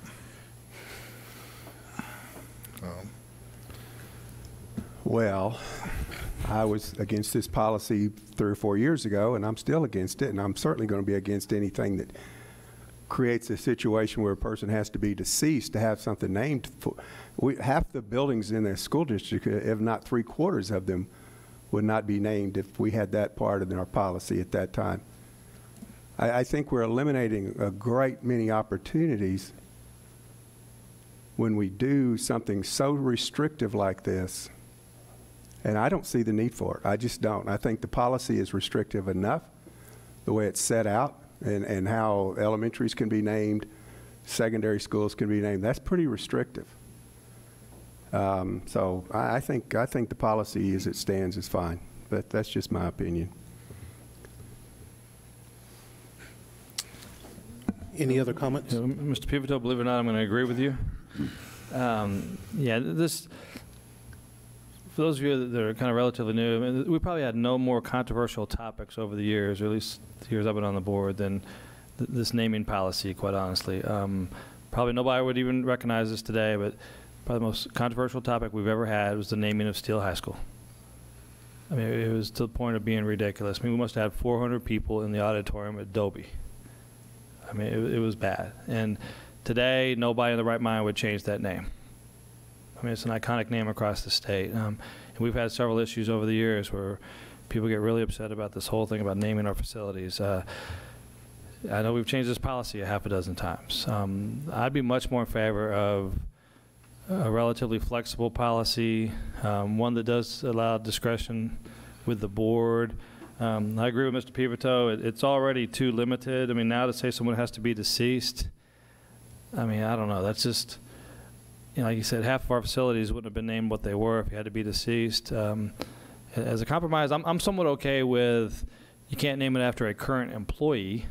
I mean, I think we had that issue a few years ago, and that may just be questionable form to name it after somebody who's still employed by the district. But to say you have to be deceased, I mean, I just think that's way too limiting. I'm sure we can think of people who maybe, you know, the community wants to name a building after somebody, the board wants to name it after somebody, but, well, you just can't do it until they pass away. I mean, by that point, they may be a forgotten person or who knows what. So I think it's just way too limiting. I mean, it takes away the discretion from the board. I mean, we're all educated people. I assume we'll have educated, reasonable trustees in the future that they can make those decisions based on who the name happens to be. So, yeah, I wouldn't be in favor of this the way it's written either. Any other comments? I have to agree. If we had a graduate from one of our schools that did something fantastic and we couldn't name it after them until 80 years later when they passed away, I think that's way too restrictive.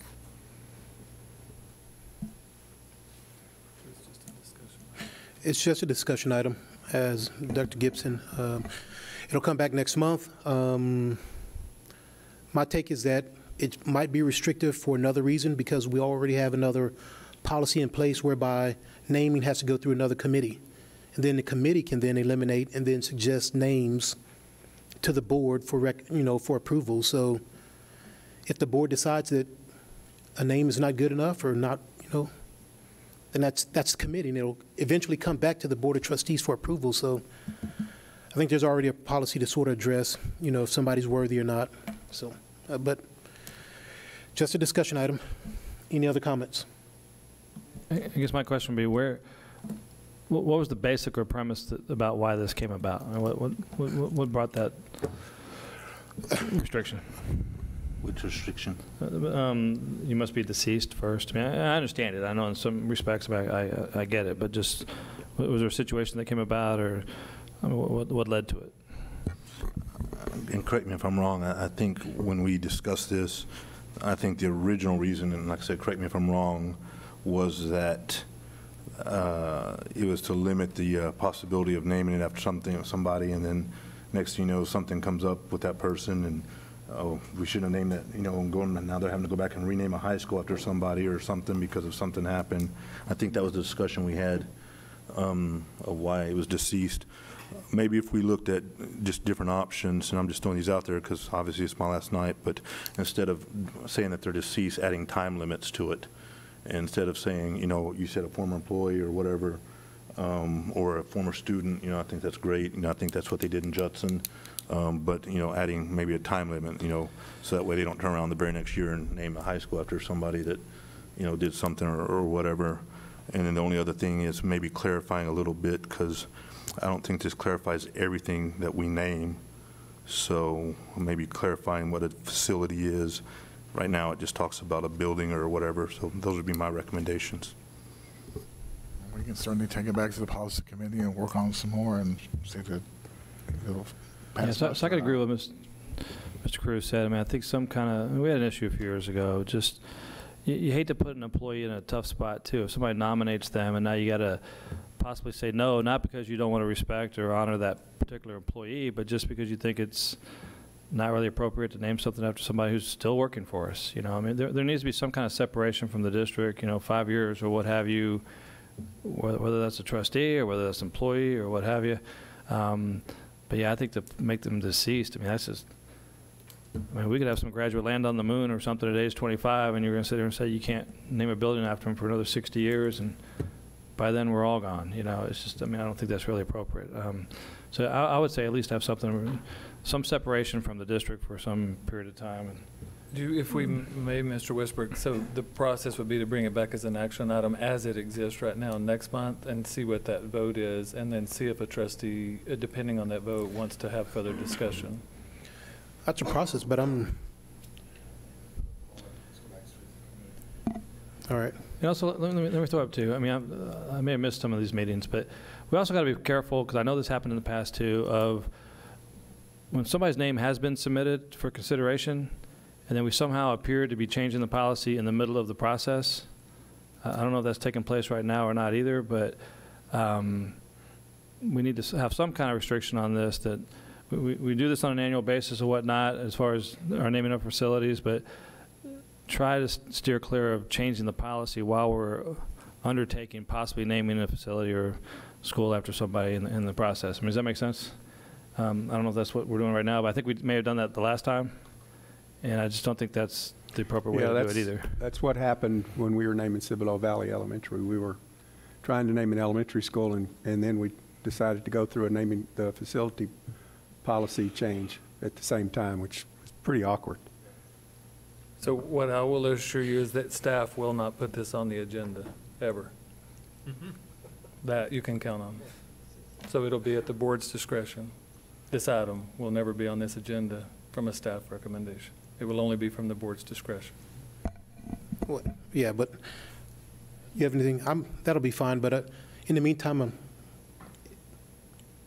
if it's up to me, to some extent, I'll try to remove this for an action item for next month and sort of send it back to the committee and sort of rework the fine language to address the issues that Mr. Carew and Mr. Emmons wanted to address, sort of time limit, come up with some options, and then present those options, because not that there's a vote, it's only a discussion item, but I'm sort of hearing a consensus that deceased should not be included in this policy. So we'll take it back to the committee. We'll move it back to the policy committee if there's no. We've covered item 7. We've covered item 7. Procurement of goods and services presented by Matt Rivera. Mr. President, members of the board, at the present time, we have one solicitation out on the street. It's in support of our Human Resources Department we just honored tonight. So I'm going to go ahead and turn this over to Mrs. Keenan to explain what we're putting out. Yes, we are looking for an RFP for our employee assistance program. This is an additional benefit to all staff members, not just those on our medical plan. It does provide services to our staff members who are in need of counseling for themselves or their family members. An employee assistance program also offers financial assistance, legal services, work and life services, and things such as stress management. They offer that to employees. They also offer things to the employer as far as presentations on these types of topics, if we feel like there's a need for a staff member to go through a program of some sort, we typically go through our EAP, the Employee Assistance Program, to do so. So we are requesting that RFP for those services. Ms. Cannon, the current is it Deer Oaks? It is Deer Oaks, yes. Is this just a kind of a standard thing that's come out every now and then to go for another an RFP to just see what's out there? Yes, our current contract was for 5 years, and it's getting expired, so we're just going to go out to the market again. Okay. I've heard good things about Deer Oaks. It's very good to work with. All right, thank you. Any further discussion, comments? Thank you very much. Next, we have TASB policy review. Linda Cannon. Yes, and you'll see in your board book attached to the list of the D policies that are being recommended for revision. These were based on help from our TASB policy service review, and then we also had our district policy committee take a look at these D policies. These are for discussion tonight, and then we'll bring them back for action in October. Just to emphasize one thing, you said the board policy committee did run through all these at their last meeting. Any comments? We did make some changes in here, and I think they're all in here. Yeah. Mostly the two we made changes to are the DEC policy that drives the local leave and state leave for our employees and the reimbursement upon separation, and the DNA policy, which is the T-test, and we wanted to make sure we were following the local admin reg that our committee came up with. All right. You know, it was mostly wording, but just to clean it up, so yeah. Correct. Correct, yes. Any further discussion? Nope. Next, we will have discussion, board consideration and consensus on discussion items. Yeah, and that just by my count, so the CW local was moved to policy committee. The appraisal district board, I guess that's a question. Do you all want to have another discussion or put it on consent? Mr. Kern's request. Mr. Kern's that. Okay. Separate. Okay. So we'll leave it as not in consent, and then the policy D. I'm sensing maybe leave it on consent. Oh, I'm sorry. Let me do employee assistance. Sorry, I'll do them in order. Employee assistance program. That typically something like that comes back on consent, and then we've typically put policy on consent. If everybody's okay with that. All right. Sounds good. Okay. And the CW is going back to committee. Correct. All right. What page are we on? 65? Somebody shout out a page number. 67 is consent item. Consent item. 67. Is that what we're looking for? Yes. Yep.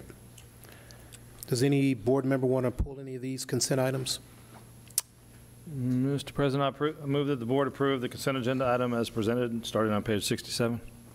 Second. There's been a motion and a second. Any discussion?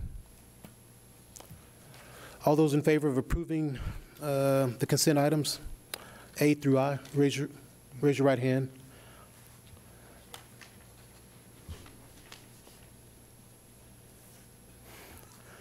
The motion passes unanimously. Thank you. And Mr. Westbrook, if I may, on the remaining action items, the first two are separate items.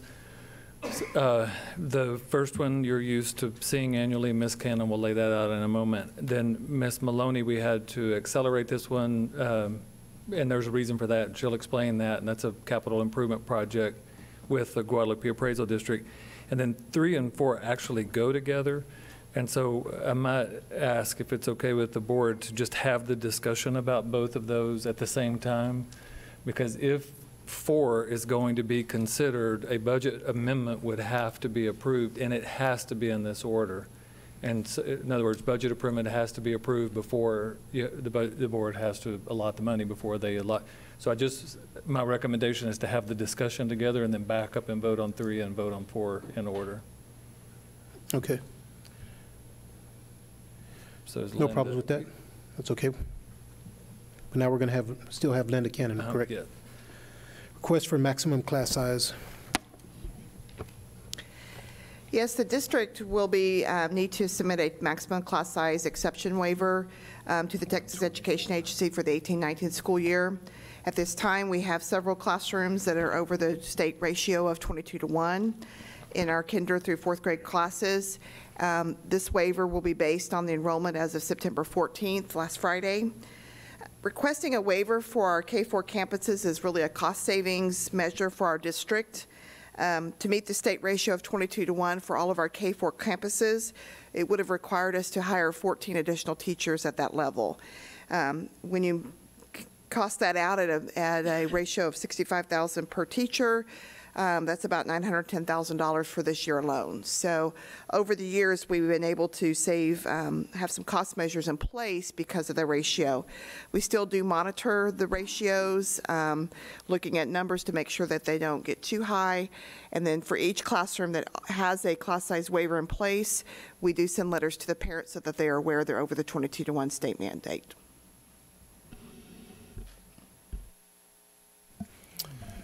Mr. President, I move the Board of Trustees approve the 2018-2019 request for maximum class size exception waiver. Sorry. I second. Been a motion and a second. Any discussion? Yeah, I just had a quick question. When you send those letters out, do parents ever respond in the negative? Or is it common or not common? Or I think it's pretty common. Most districts around us are asking for the same thing. I have not heard any negative comments from parents. I don't know if the principals have or not, but nothing has been elevated to my level that they've been upset about this. Okay. So I guess the question is that when you send those out, not choosing the right words, not that they don't care, but nobody has a negative response that you're aware of. And they're typically pretty happy with their teacher at that level for the most part. So sure. They realize if we were to hire a teacher, we would be splitting classes. And so that'd be something to, I think, that why they may not say anything. Perfect. I know historically we ask for this waiver pretty much every year, and it's granted every year as well, right? And I assume historically this is something the state legislature put in place to ensure that districts didn't have 40 kids in a class or what have you. I mean, to create some kind of cap on this, but then it seems to me like every district asks for a waiver anyways. So, and they do. Most districts around us are going to be asking for a waiver such as this. Yeah, okay. But again, so like Mr. Crow said, nobody really complains. I mean, we do have complaints that some of our classes are too crowded, but nobody complains about it at this level. Not that that's been risen to my level. Yeah, okay. Well, the other question is, if parents, even though you sent it out, so you've never received any complaints from educators, from teachers? And that's sort of a trick question. It is a trick question because would they like it to be 22-to-1? They sure would. But they do know that we're monitoring these numbers to where they're not going to get significantly higher than that 22-to-1 ratio. At second, third, and fourth grade, we've actually put the cap at 24-to-1, and so we do monitor it that way. Would they like it to go to 22-to-1? Sure, they would. But we're just trying to do what's best for the district at this point in time, and we believe that they're in a safe environment still with the caps that we've put on it. And we'll look at staffing on October the 2nd. We'll look at not only K through 2, but we'll look at it district-wide at all levels, just as an information item. Yep. So right now, it's going to affect these 8 schools for financial hardship is basically what you're saying, 1, 2, 3, 4, 5, 6, 7, 8? The ones yes, every campus will have a waiver submitted. 65 classrooms across the district. That's $65,000, according to the book that we were reading. Is that a fully loaded cost, or what else are we talking about? Is that just salary? Are we talking benefits, vacation, sick leave? That's the entirety? That's the average that we budget a teacher for. Okay. Based on our scale and benefits added into that. Benefits. So we could hire teachers that are above that, and we can hire teachers that are below that, but we budget at $65,000. Thank you very much. I would just like to thank Paige for providing that book to him. It's been very resourceful, and we appreciate that. I'm only halfway done. Wait till the 2nd. It's going to be some fireworks, in a good way. In a good way. I'm sorry, Paige. I won't mention the book again. Oh. Throw me under the bus. Yeah, now we know. Francisco, get the bus off of there. It's gonna be an open book test, right? Yeah.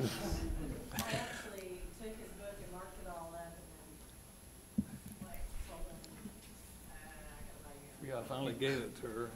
Can I have the marked up book? We've had a motion, a second, and a discussion. All those in favor of the motion, raise your right hand.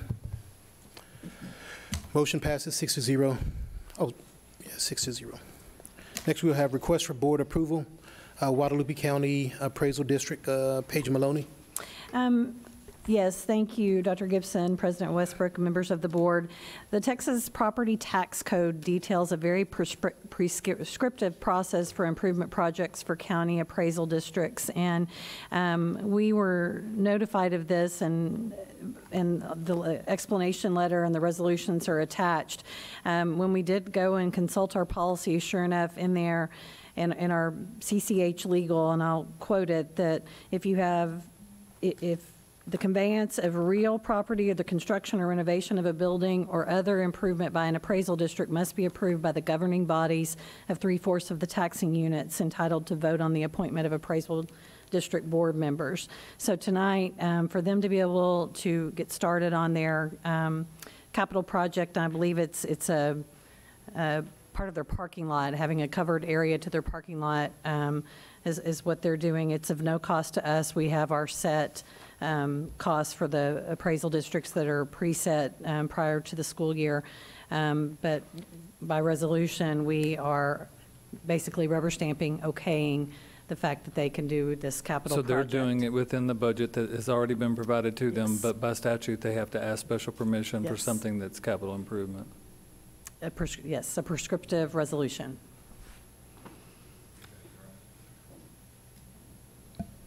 And it has the amount of the project in the resolution. Can we have a motion? Yeah, Mr. President, I move that the Board of Trustees approve by way of resolution the proposed Guadalupe Appraisal District Capital Improvements Project. Second. We have a motion and a second. Any discussion? One thing I can tell you, the appraisal district is very good about spending their money. They do have, they go through a very long process looking at what they need, what their capital improvements are, the age of the building, how they take care of it. So having been over there for 2 years, I can tell you they are very conscientious about spending the money that they have. And if they're asking for it, I can assure you that they definitely need it. So I'd be wholly in favor of this. And since it's not going to cost us anything over and above what we already give them, then there's really no reason for us not to go in and approve this. But like I said, they're very frugal over there, so this is a good deal. No further discussion? All those in favor of the motion, raise your right hand. Motion passes 6-0. So Paige, if you will, just kind of outline the budget amendment and why, but don't ask Mr. Westbrook to ask for action. Let's move on and have a discussion about the other one, and then we'll consider them. Sure. So the outline for the budget amendment, and I'll turn it over to Mr. Mosley to talk about the project, but we would basically be asking to a budget amendment in function 51 and 81 out of the general fund balance in the amount of $1,650,000 for the 18-19 expenditure projection plan, and that would be for the roofing, access control, and building finishes. And I believe that the roofing and the building finishes would be the capitalized projects for the 81, and the access control is in 51. Am I correct? Okay. So I'll turn it over to Mr. Mosley for the details of that. Good evening, Dr. Gibson, President Westbrook, members of the board. So the EPP item that we discussed last month is again back to us this evening for action. Just as a reminder, our EPP for the 18-19 school year was over $7 million through a collaborative prioritization with district admin. We are asking the board to consider the $1.65 million for the roofing, the access control, and the building refinishes. So just kind of as a reminder, we did a roofing assessment in 17. We do have a 10-year plan that outlines what repairs we need to do, what replacements we need to do, when those should happen, as well as our access control. We're down to 3 campuses that for our new access control system. And then our building refinishes, the district did an internal audit of our buildings, really starting with the painting of those buildings, but looking past the painting, and that's kind of why you see a little bit of a name change there. It's not really just painting, it's what's involved when you go to refinish a building, so that's an interior and exterior piece. And so I did put together a few pictures for the board this evening, just kind of lets you see what we're talking about when we talk about interior refinish and that kind of stuff. So I'll pull those up.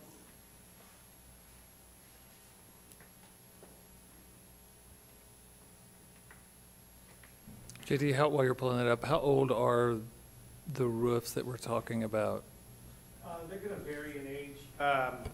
You know, we're looking at touching Watts, Wiederstein, Clemens, Marion Dulford. So definitely on the older side, but oddly enough, Wiederstein, one of our newer campuses, actually needs some work done. So it's just looking at priority and, you know, where the most buckets at and, you know, where we need to make sure that we're doing some repairs to avoid major stuff later. Like with Wiederstein, we want to take care of this now so it doesn't become a major issue later. Got it. So I'll just kind of walk you through these a little bit. Some of these may be a little bit hard to see, but when we talked about our repainting of our campus, we talked also about we've got wallpaper at Wilder and Jordan that's going to have to be removed in order to refinish these campuses, and I don't know why that came up. But you can see here, there's a corner here of that wallpaper split, and there's honestly really nothing you can do about that other than removing the wallpaper and refinishing the wall.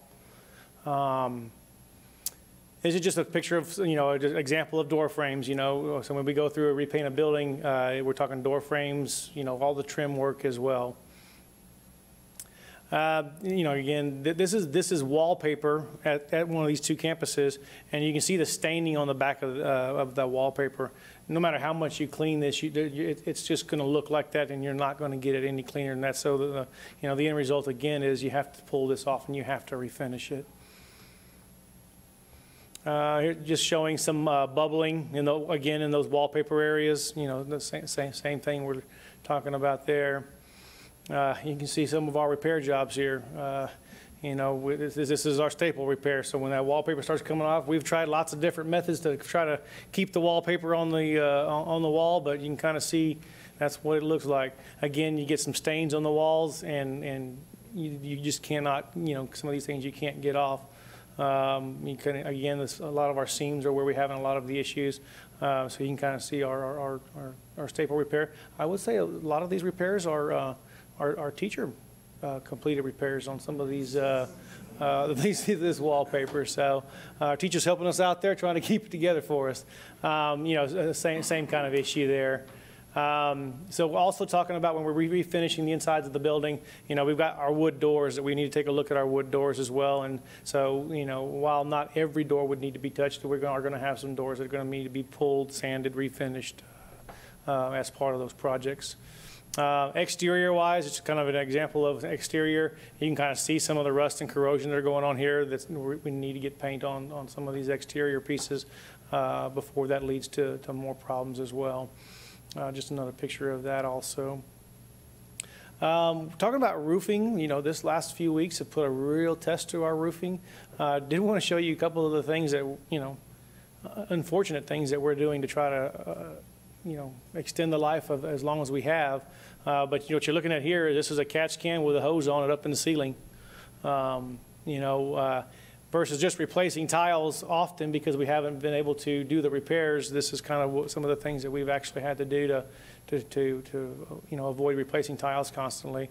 So again, you can see kind of a catch pan there with our spout there. Another picture, you can kind of see our catch bucket there so we can get the water out of there. We call them Bucket Brigade. Monday morning, Bucket Brigade was alive and well after our 3 inches this past weekend. So, you know, and again, you get the staining of the tiles in on our campuses.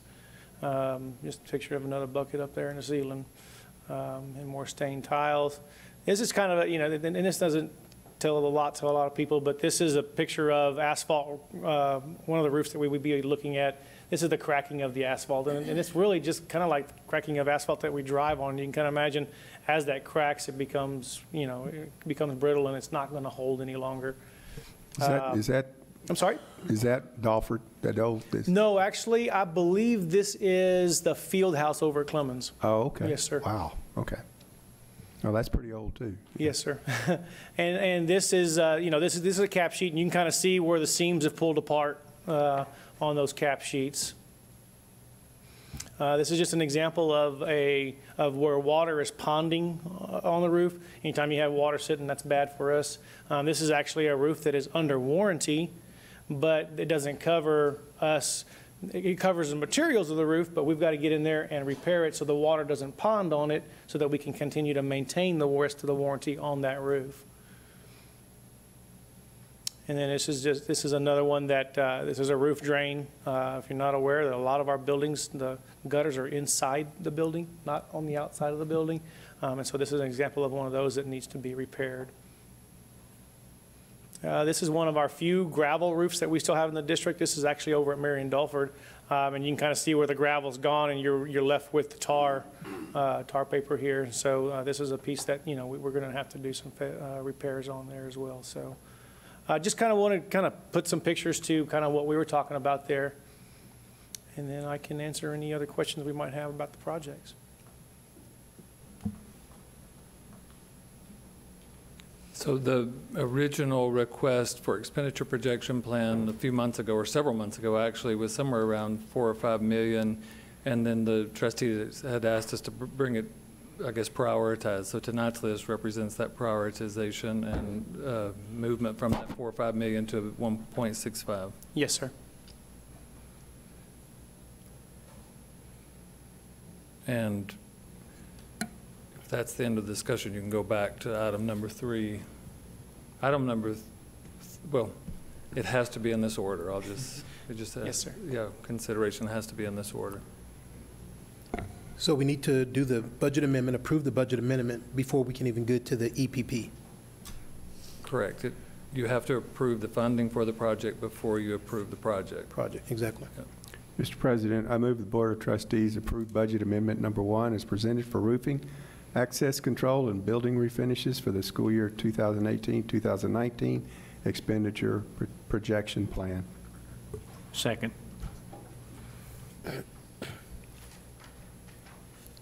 There's been a motion and a second. Any discussion?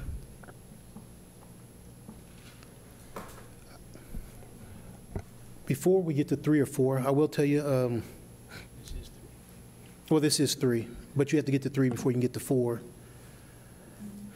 I'm trying to figure out the correct time because Amy Dreisbeck, she did send a letter, but let's move forward. I'm going to read it in 4. I'll read it in 4. There's a motion and a second. There's no further discussion. All those in favor of the motion, raise your right hand. 6-0. Motion passes unanimously. Now let's expenditure projection program. You're going to talk about it again, or how do you? Well, I think you covered it all, didn't you? Yes. Yeah. All right. Motion. Mr. President, I move the Board of Trustees approve the 2018-2019 SCUCISD expenditure projection plan, EPP for roofing, access control, and building refinishes as presented. Funding for the EPP is provided through the district's fund balance. Second. We have a motion and a second. Any discussion? Having said that, let me read a letter from Amy. Mr. Westbrook, unfortunately, I will not be able to be in attendance tonight due to travel for work. I would like to make a statement regarding the action item on funds being used for the fund balance for EPP items. Let me make sure she didn't tell me not to read it again. Hold on. She might have, because she is looking, so.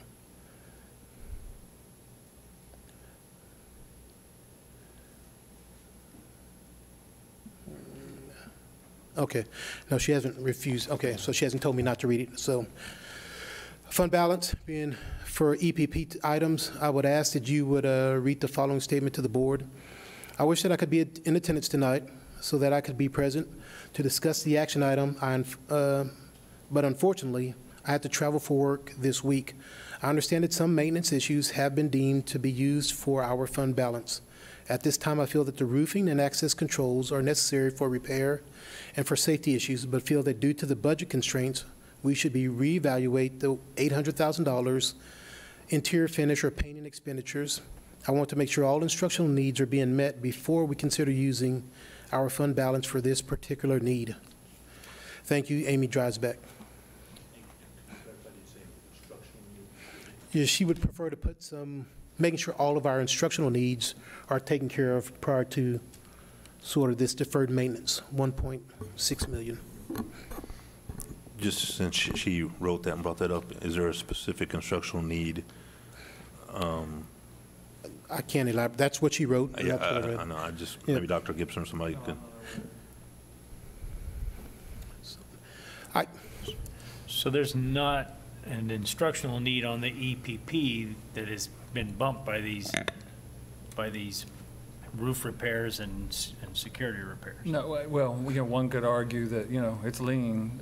Sure. Some of that discussion, though, we felt like ended at the May or June board meeting, the instructional part of it. So we brought these back. That's what the TRE was for. And since that's not going to happen this year, and I understand what Amy's saying, and I respectfully, would have to, for this item, I would have to say, I understand that, but if you look at these pictures, if you've been in these buildings, to me, those things go hand in hand. I think that does have some impact on the instructional programs, unfortunately, we won't have that additional $4 million to spend, which would help instructional programs. But,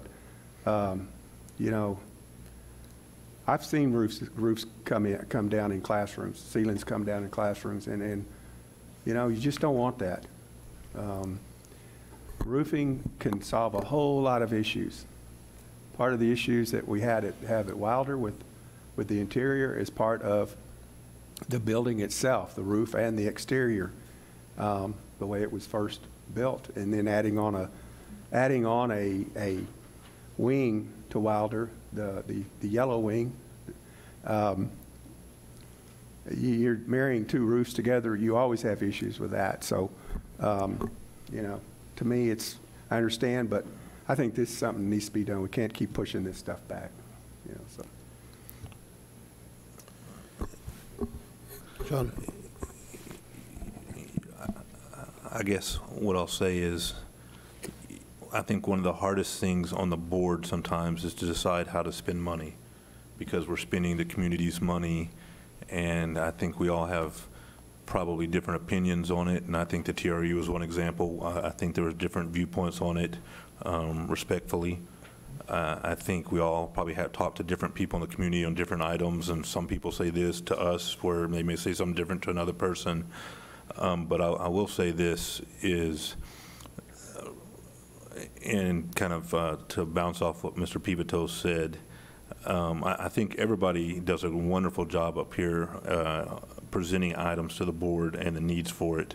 I will say that one of the things that I've always been impressed with for my short tenure here is when Mr. Mosley or Mr. Pruski present something, they do it very well, and y'all do it, and I've never once had y'all present something where I question the validity of it or I question the need for it. And this is just another example. I mean, with the pictures, it would be hard for me not to look at those and say, it's a safety issue with the roofs, like Mr. Pivotos said.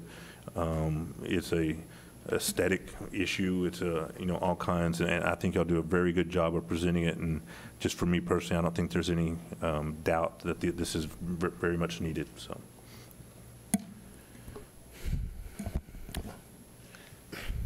My contention, I think I get the sense of where this board is going with this, but on October 2nd, we're going to be asked to make some very difficult choices. And a small criticism is that I haven't seen this board be willing to make some very difficult choices. We're talking about $1.6 million from the fund balance. If this board was tasked with cutting $1 million, $1 million, would any of this that we're considering today be among the cuts made? Because sooner or later, we're going to be asked to make cuts. I'm not sure if, however you feel about this, I'm not sure if we were asked to cut $1 million if technology would have made it, but we approved that one months ago. I'm not sure that $800,000 for interior finishes, it does look bad, but the culture of this department, the quality of teaching might be more important than $800,000. And sooner or later, we're going to be asked to say no to something. And we can't say no to, but that's my take. I do get it. I think the appearance of a building does feed into social, emotional learning, the quality of instruction to some extent, even though I think a quality teacher can overcome that. But this board is going to be asked to cut. And now we're getting ready to approve another $1.6 million from the budget. And I mean, I'm having difficulty. Don't get me wrong. The roofs are needed. I get that. Access is important to prevent strangers or unannounced people from roaming the hallway. So I'm in favor of the roof and the access control, but I'm not sold on on the painting, on the interior finishes for Wilder. That's what I'm not sold on. And I agree. And I just want to clarify one thing, though. I mean, I see your viewpoint, but just to clarify, minus some of the expanded programs and some of the things that didn't make it from the TRE, that obviously didn't make it. And we moved past that. Is there anything that currently, from the instructional perspective, is lacking or needs to be addressed immediately that would give reason for us not to vote yes for this? So there are needs, of course, but we balance the budget as per the trustees' request. And so this budget is balanced. And I know this is putting you on the spot. Are you comfortable right now with the current level of instruction? And I know there's always room for improvement. I mean, I get all those concepts, but based on Ms. Dreisbeck's letter, are you comfortable with the current level of instruction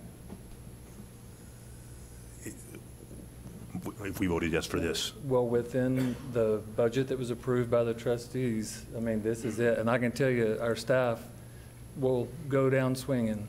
So one of the things I want us to be careful of is taking advantage of that, because we've got a kind of a one-of-a-kind staff that no matter what happens, they'll just get after it. Right. And so, yeah, of course, we have things that we would love to have seen happen, but the board approved a budget, and this is the plan tonight. And I know that's a difficult question because obviously we want to improve on instruction, we want to improve on every area within the district, and it's kind of a catch-22 question, but I think you know what I'm getting at. Yeah. Yeah, I'll just add, I think I don't know the exact numbers, but I think in the big picture, this board and this district, the administration has done a good job. I believe we put a higher percentage of our overall budget into instruction and teacher salaries than our competitors do. Again, we've said it 100 times up here, but we're one of the highest paying districts in the area when it comes to our teachers, which shows that we are steering a lot of our resources towards instruction and the quality of our teachers. But you can't forget the facilities. If we don't keep up, modest normal repairs now, it's going to cost a lot more later, and you're going to have to take that money from somewhere. I mean, it's going to then come from teacher salaries somewhere down the road or something along those lines. So I think arguably you can always put more money into salaries, you can always put more money into instruction, but at some level we have to have these facilities maintained as well. So I think at this level, I think we are doing a good job on instruction. I don't really have any heartburn putting some more money back into our facilities for maintenance. Well, you look at it, this is what fund balances are for. A lot of times with instructional programs, you're looking at a continuous cost year after year after year, where this is a one-time cost that we're looking at here. Now, I'm not foolish enough to think that we won't be back at this 2 years from now with other facilities that are going to need the same thing. I know that's going to happen. It happens. That's the nature. When you have the facilities we have, the number we have, it's going to happen because we have some facilities that are aging. Wilder was opened in 1997. Jordan was opened in 2 years later. Watts was opened in 98, I believe. So, we've got facilities. Look, we're using Marion Dahlford. We're using Rose Garden. These are older facilities, not the new Rose Garden, not the new Weiderstein, but the old Weiderstein, which is now Marion Dahlford, and the old Rose Garden. They're older facilities. But to me, this is what fund balances are for. You want to have a healthy fund balance, but at some point in time, you just have to, bite the bullet and say, Yeah, and yeah, you know what? We're going to be looking at some difficult choices in October, and we'll deal with it in October. I think this is something that needs to be done, all 3 projects. So, and that's the one complaint I've heard from a parent, was walking through a building and seeing wallpaper hanging off the walls and things like that. That's the one complaint that I've heard. So I'm just telling you. Mr. Pivotal, I think you were principal at Schertz Elementary. I remember a time when we didn't have buckets up in the ceiling. I think we had buckets in the classroom. I was principal at Weiderstein when the ceiling caved in on Michael's steel. Now try to call your boss and say, hey, the ceiling caved in on your son. And he said, call his mother. So, if you knew Allison Steele, you know that wasn't a conversation I wanted to have. Yeah, but yeah, we do need to maintain our facilities. We have world-class facilities in this district. I think it's something we're really proud of. I mean, a lot of new schools, but I think it is one of those things that's easily overlooked, and you can move the money to things that seem more of a priority at the time, then all of a sudden it catches up to you at some point down the road, and then it ends up costing a heck of a lot more. So. Well, I'll just throw out here, $700,000 in the scheme of things is a lot of money, but it's not a huge amount of money. And Mr. Pivotal is correct. Fund balance really is one of those things. This is a one-off, and we've put it off for 22 years. I remember when Mr. Pivotal started down there, my daughter also started the next year, and how nice that campus was. And you simply have to spend the money. Our number one things is health and safety of our students and staff. And if this impacts the health and safety of our students, then it behooves us to spend the money and get our facilities where they should be so that they have a safe place to study at and our teachers have a good place to go. So I understand the concern, but I think you're right. I think if we're going to spend fund balance for anything, this is a one-off. This is the definition of what you have a fund balance for. If you have to use it in this case, I think we need to go and continue on. So that's my 2 cents worth. That's fair enough. I can read the tea leaves. I'm not beating a dead horse here. I'm just sort of saying the stage, how much was originally planned for the expenditure projection plan this year, and how much was it cut to get down to the 1.6 million? Yeah, so that is in state of evaluation right now. So what the board asked us to do was to bring back this year in December, we're going to lay out the expenditure projection plan as modified.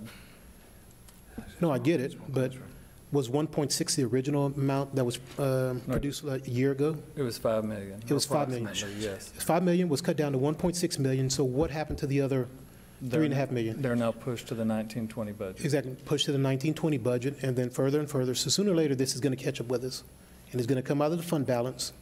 And this board was unwilling to deal with a TRE at the time. This is coming out of fund balance.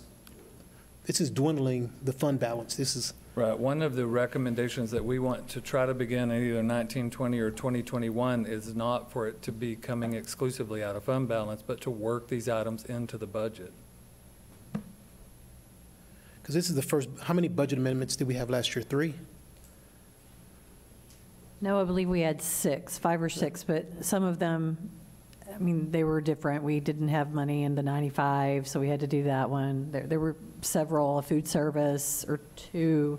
I can get that information. I mean, they weren't all for, we had 2 for the EPP Every one. budget amendment, it does not mean you're taking it from fund balance. Right. Some of them are if you don't have enough money in a function. But some do. Right.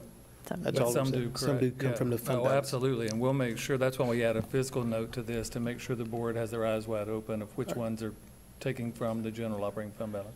All right, and my last comment, and we will vote.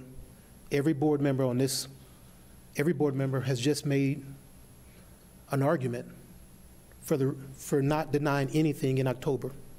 Because we need this, we need this, we need this, we need this, we want this. We're always going to want it. There's always going to be a valid reason not to approve something. Yeah, and so just thank you for bringing that up, Mr. Westbrook, and just to make sure to manage expectations for October. So that question will probably be closer to January. So October will be staffing and benefits, then November will be the large expenditure items that we'll lay out, and then December will be the EPP. Then, once all of that's laid out in January, that's when we'll start asking the questions. So 3 months of analysis and then the questions. All those in favor of the motion, raise your right hand. Motion passes 6-0. I'm going to take exception. We make decisions based on what we have in front of us at any given point in time. We don't always agree on everything, but what we see in front of us, and like I said, right tonight, this makes sense to use this particular $1.65 million for these particular purposes.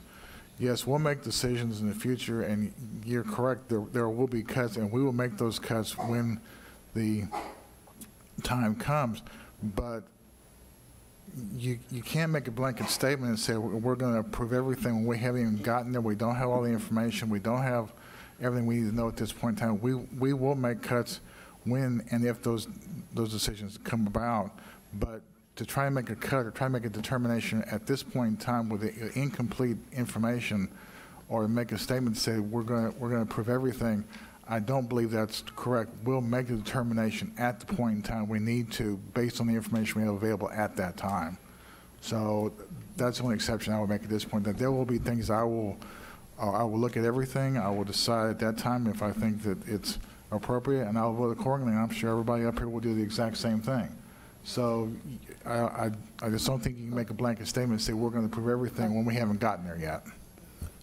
That would be an incorrect statement if that's what I'd said. What I said was every board member has presented an argument for a reason not to prove anything. There will always be John just said everybody does a great job. And if every member of his staff does a great job, to us, we'll be like, that's a great job, and that's a proper justification for spending more money because they've done their job. That's what I'm saying. John just said they did a great job. They did a great job. They convinced the board we need the money. I expect them to do their job. If they do their job, you will never say no, because that's their job. I'm only making a more general statement stating that we will make a decision based on the information that's provided to us. Yes, they'll do their job. Yes, the staff will make an argument for us to do that. It's up to us to make a determination if that's something we want to consider. That was what I was referring to, a more general statement, not what Mr. Crew was stating, and that fact is just we will make a determination when the information is presented to us at the time that we have to make a decision. We're in a sidebar. This board will now adjourn into closed session. Yes, sir. Before we do that, I want to give Jordan another coin because I think he's the first student in 10 years that has made it all the way until the end of a board meeting. So, Did you not tell him he could leave? I told him when we got through the discussion, I think a couple times he was getting ready to comment. Jordan, we are going into executive section next, and you cannot go. And so this is going to be your window to vacate. But thank you for staying with it, and thank you, Jordan. We're proud of you. Yeah, very proud of you, Jordan. We'll give you another round of applause. This board will now adjourn into closed session pursuant to the following sections of the Texas Open Meetings Act, Texas Government Code, Section 551.072, authorization to deliberate the purchase, exchange, lease, or value of real property if deliberation in an open meeting would have a detrimental effect on the position of the governmental body in negotiations with a third person. 551.074, authorization to deliberate the appointment, employment, evaluation, reassignment, duties, discipline, or dismissal of a public officer or employee, or to hear a complaint or charge against an officer or employee. Dr. Gibson has assured me it's going to be less than 10 minutes if you want to stick Ms. around. Cannon's saying 5 minutes from the moment she starts. I manage expectations less than 10. The time is now 8:38. Thank you.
Board is now reconvened from closed session. The time is now 8:51. Request for board action, employment of contractual personnel. Linda Cannon. Yes, the positions on the employment list as presented in closed session are for the replacing positions for the 18-19 school year and are funded out of the 18-19 general operating budget. Need a motion? Mr. President, I move the Board of Trustees approve the employment list as presented of contractual personnel for 2018-2019 school year. Second. We have a motion and a second. Any discussion? All those in favor, raise your right hand. Motion passes 6-0. Next, we will have request for, oh, you had? 6.5, is that? 5.5. Oh. God, can't do the math, all right. Next, we will have request for board action, discussion and possible action regarding finding that a good cause did not exist for a contract teacher's resignation and seek possible sanctions presented by Linda Cannon. Yes, on written complaint by the district, the State Board of Educator certification may impose sanctions against an educator who is employed under a probationary term or continuing contract who fails without good cause to perform the contract. The board must render a finding that good cause did not exist under Education Code 21.105. Motion? Okay, the motion has the person's name. Do I say that? Okay. I move to accept the resignation and find that good cause did not exist for Michael Sines to resign during the school year and to authorize the superintendent to seek possible sanctions for abandonment and untimely resignation of his contract with TEA Educator Certification and Standards Division pursuant to policy DFE, legal and local. We have a motion and a second. Any discussion? All those in favor, raise your right hand. That's a full 6. The motion passes. Next, we will have review of board activities of the board agenda planning calendar and request for future discussion or action items. Mr. Perkins. We have, on the 2nd of October, we have a budget workshop. It's a called board meeting, 6 o'clock in here. Is it in here? Mm-hmm. And on the 16th of October, we have our regular board meeting in here. And in that board meeting, we'll talk about student and staff recognition, partner and collaboration recognition. We'll report out about the board, the trustees will report about advocacy like we always do, membership and participation, involvement in high-level rounding, construction update, strategic plan, district scorecard report, meeting minutes, and financials. And we'll also review the trustee continuing education credits. The reminder that we've got coin tosses, so those of you that signed up for coin tosses coming up next month, later this month and next month. We've got the Tri-County Luncheon on Tuesday, the October 9th at 11:30. We've got Northeast Partnership, and that's at 11:30 as well on the 11th. The Chamber Luncheon is the same day as 16th as our board meeting, and that's at 11:15. And don't forget to buy your tickets for the Education Foundation Casino Night on October 20th. Thank you. Staff members get a discount for their ticket. I think they're half price for staff members, be $30, I believe. Wow. Board members are double? Board members have to pay twice as much? And we should talk. $60. Buy 2 tickets. For a good cause. One other thing, that communities and schools, Dining with the Stars, Dr. Gibson and I will be waiters, and we've staffed a couple of tables with some high tippers. So we're going to. Nobody here was invited. That's right.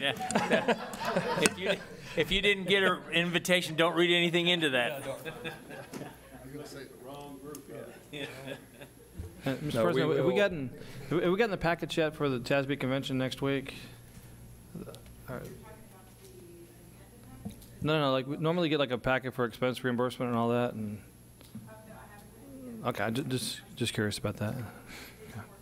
Okay, all right, sure. What Thanks. time is the Rose Garden opening? on Thursday, on the 20th? Yeah, what time is the Rose? 6 o'clock on Thursday? Okay. On And the you 20th. anticipate about 45 minutes and then a tour of the building if We'll have, the speakers are the wild card variable, but we expect to have a short ceremony.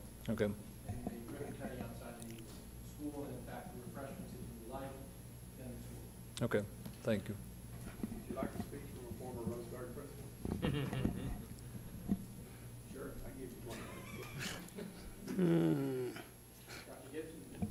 We'll discuss. Mr. Pivito, you're going to be welcome to say anything you would like, as always. Yeah. There we go.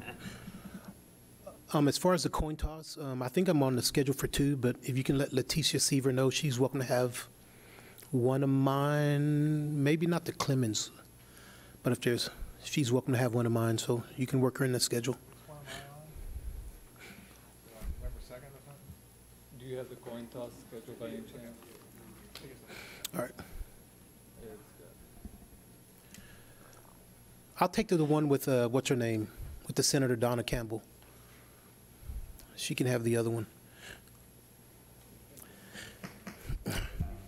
All right. Just run through them real quick. Okay, the remaining games, Please. Pivito, you've got this Friday with Smithson Valley. Roy Richard and Jim Wolverton are your guests. Mr. Finley, you've got November,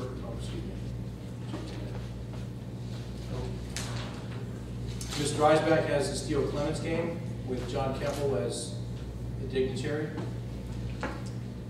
Steele San Marcos, which is the Steele homecoming game. Mr. Westbrook, that is your game scheduled with the Citadel Mayor, Stosh Boyle. Mr. Westbrook also has the Clemens homecoming game the following week with Senator Campbell. Mr. Perkins, you have Steele Smithson Valley with Kyle Kutcher, county judge. Mr. Finley, you have Clemens New Braunfels with Mayor Carpenter of Schertz. And then the final game of the season is Steele East Central. Mr. Perkins, you have that, and Bear County Commissioner Tommy Calvert will be our guest. No further information, discussion. The meeting is now adjourned, 8:59.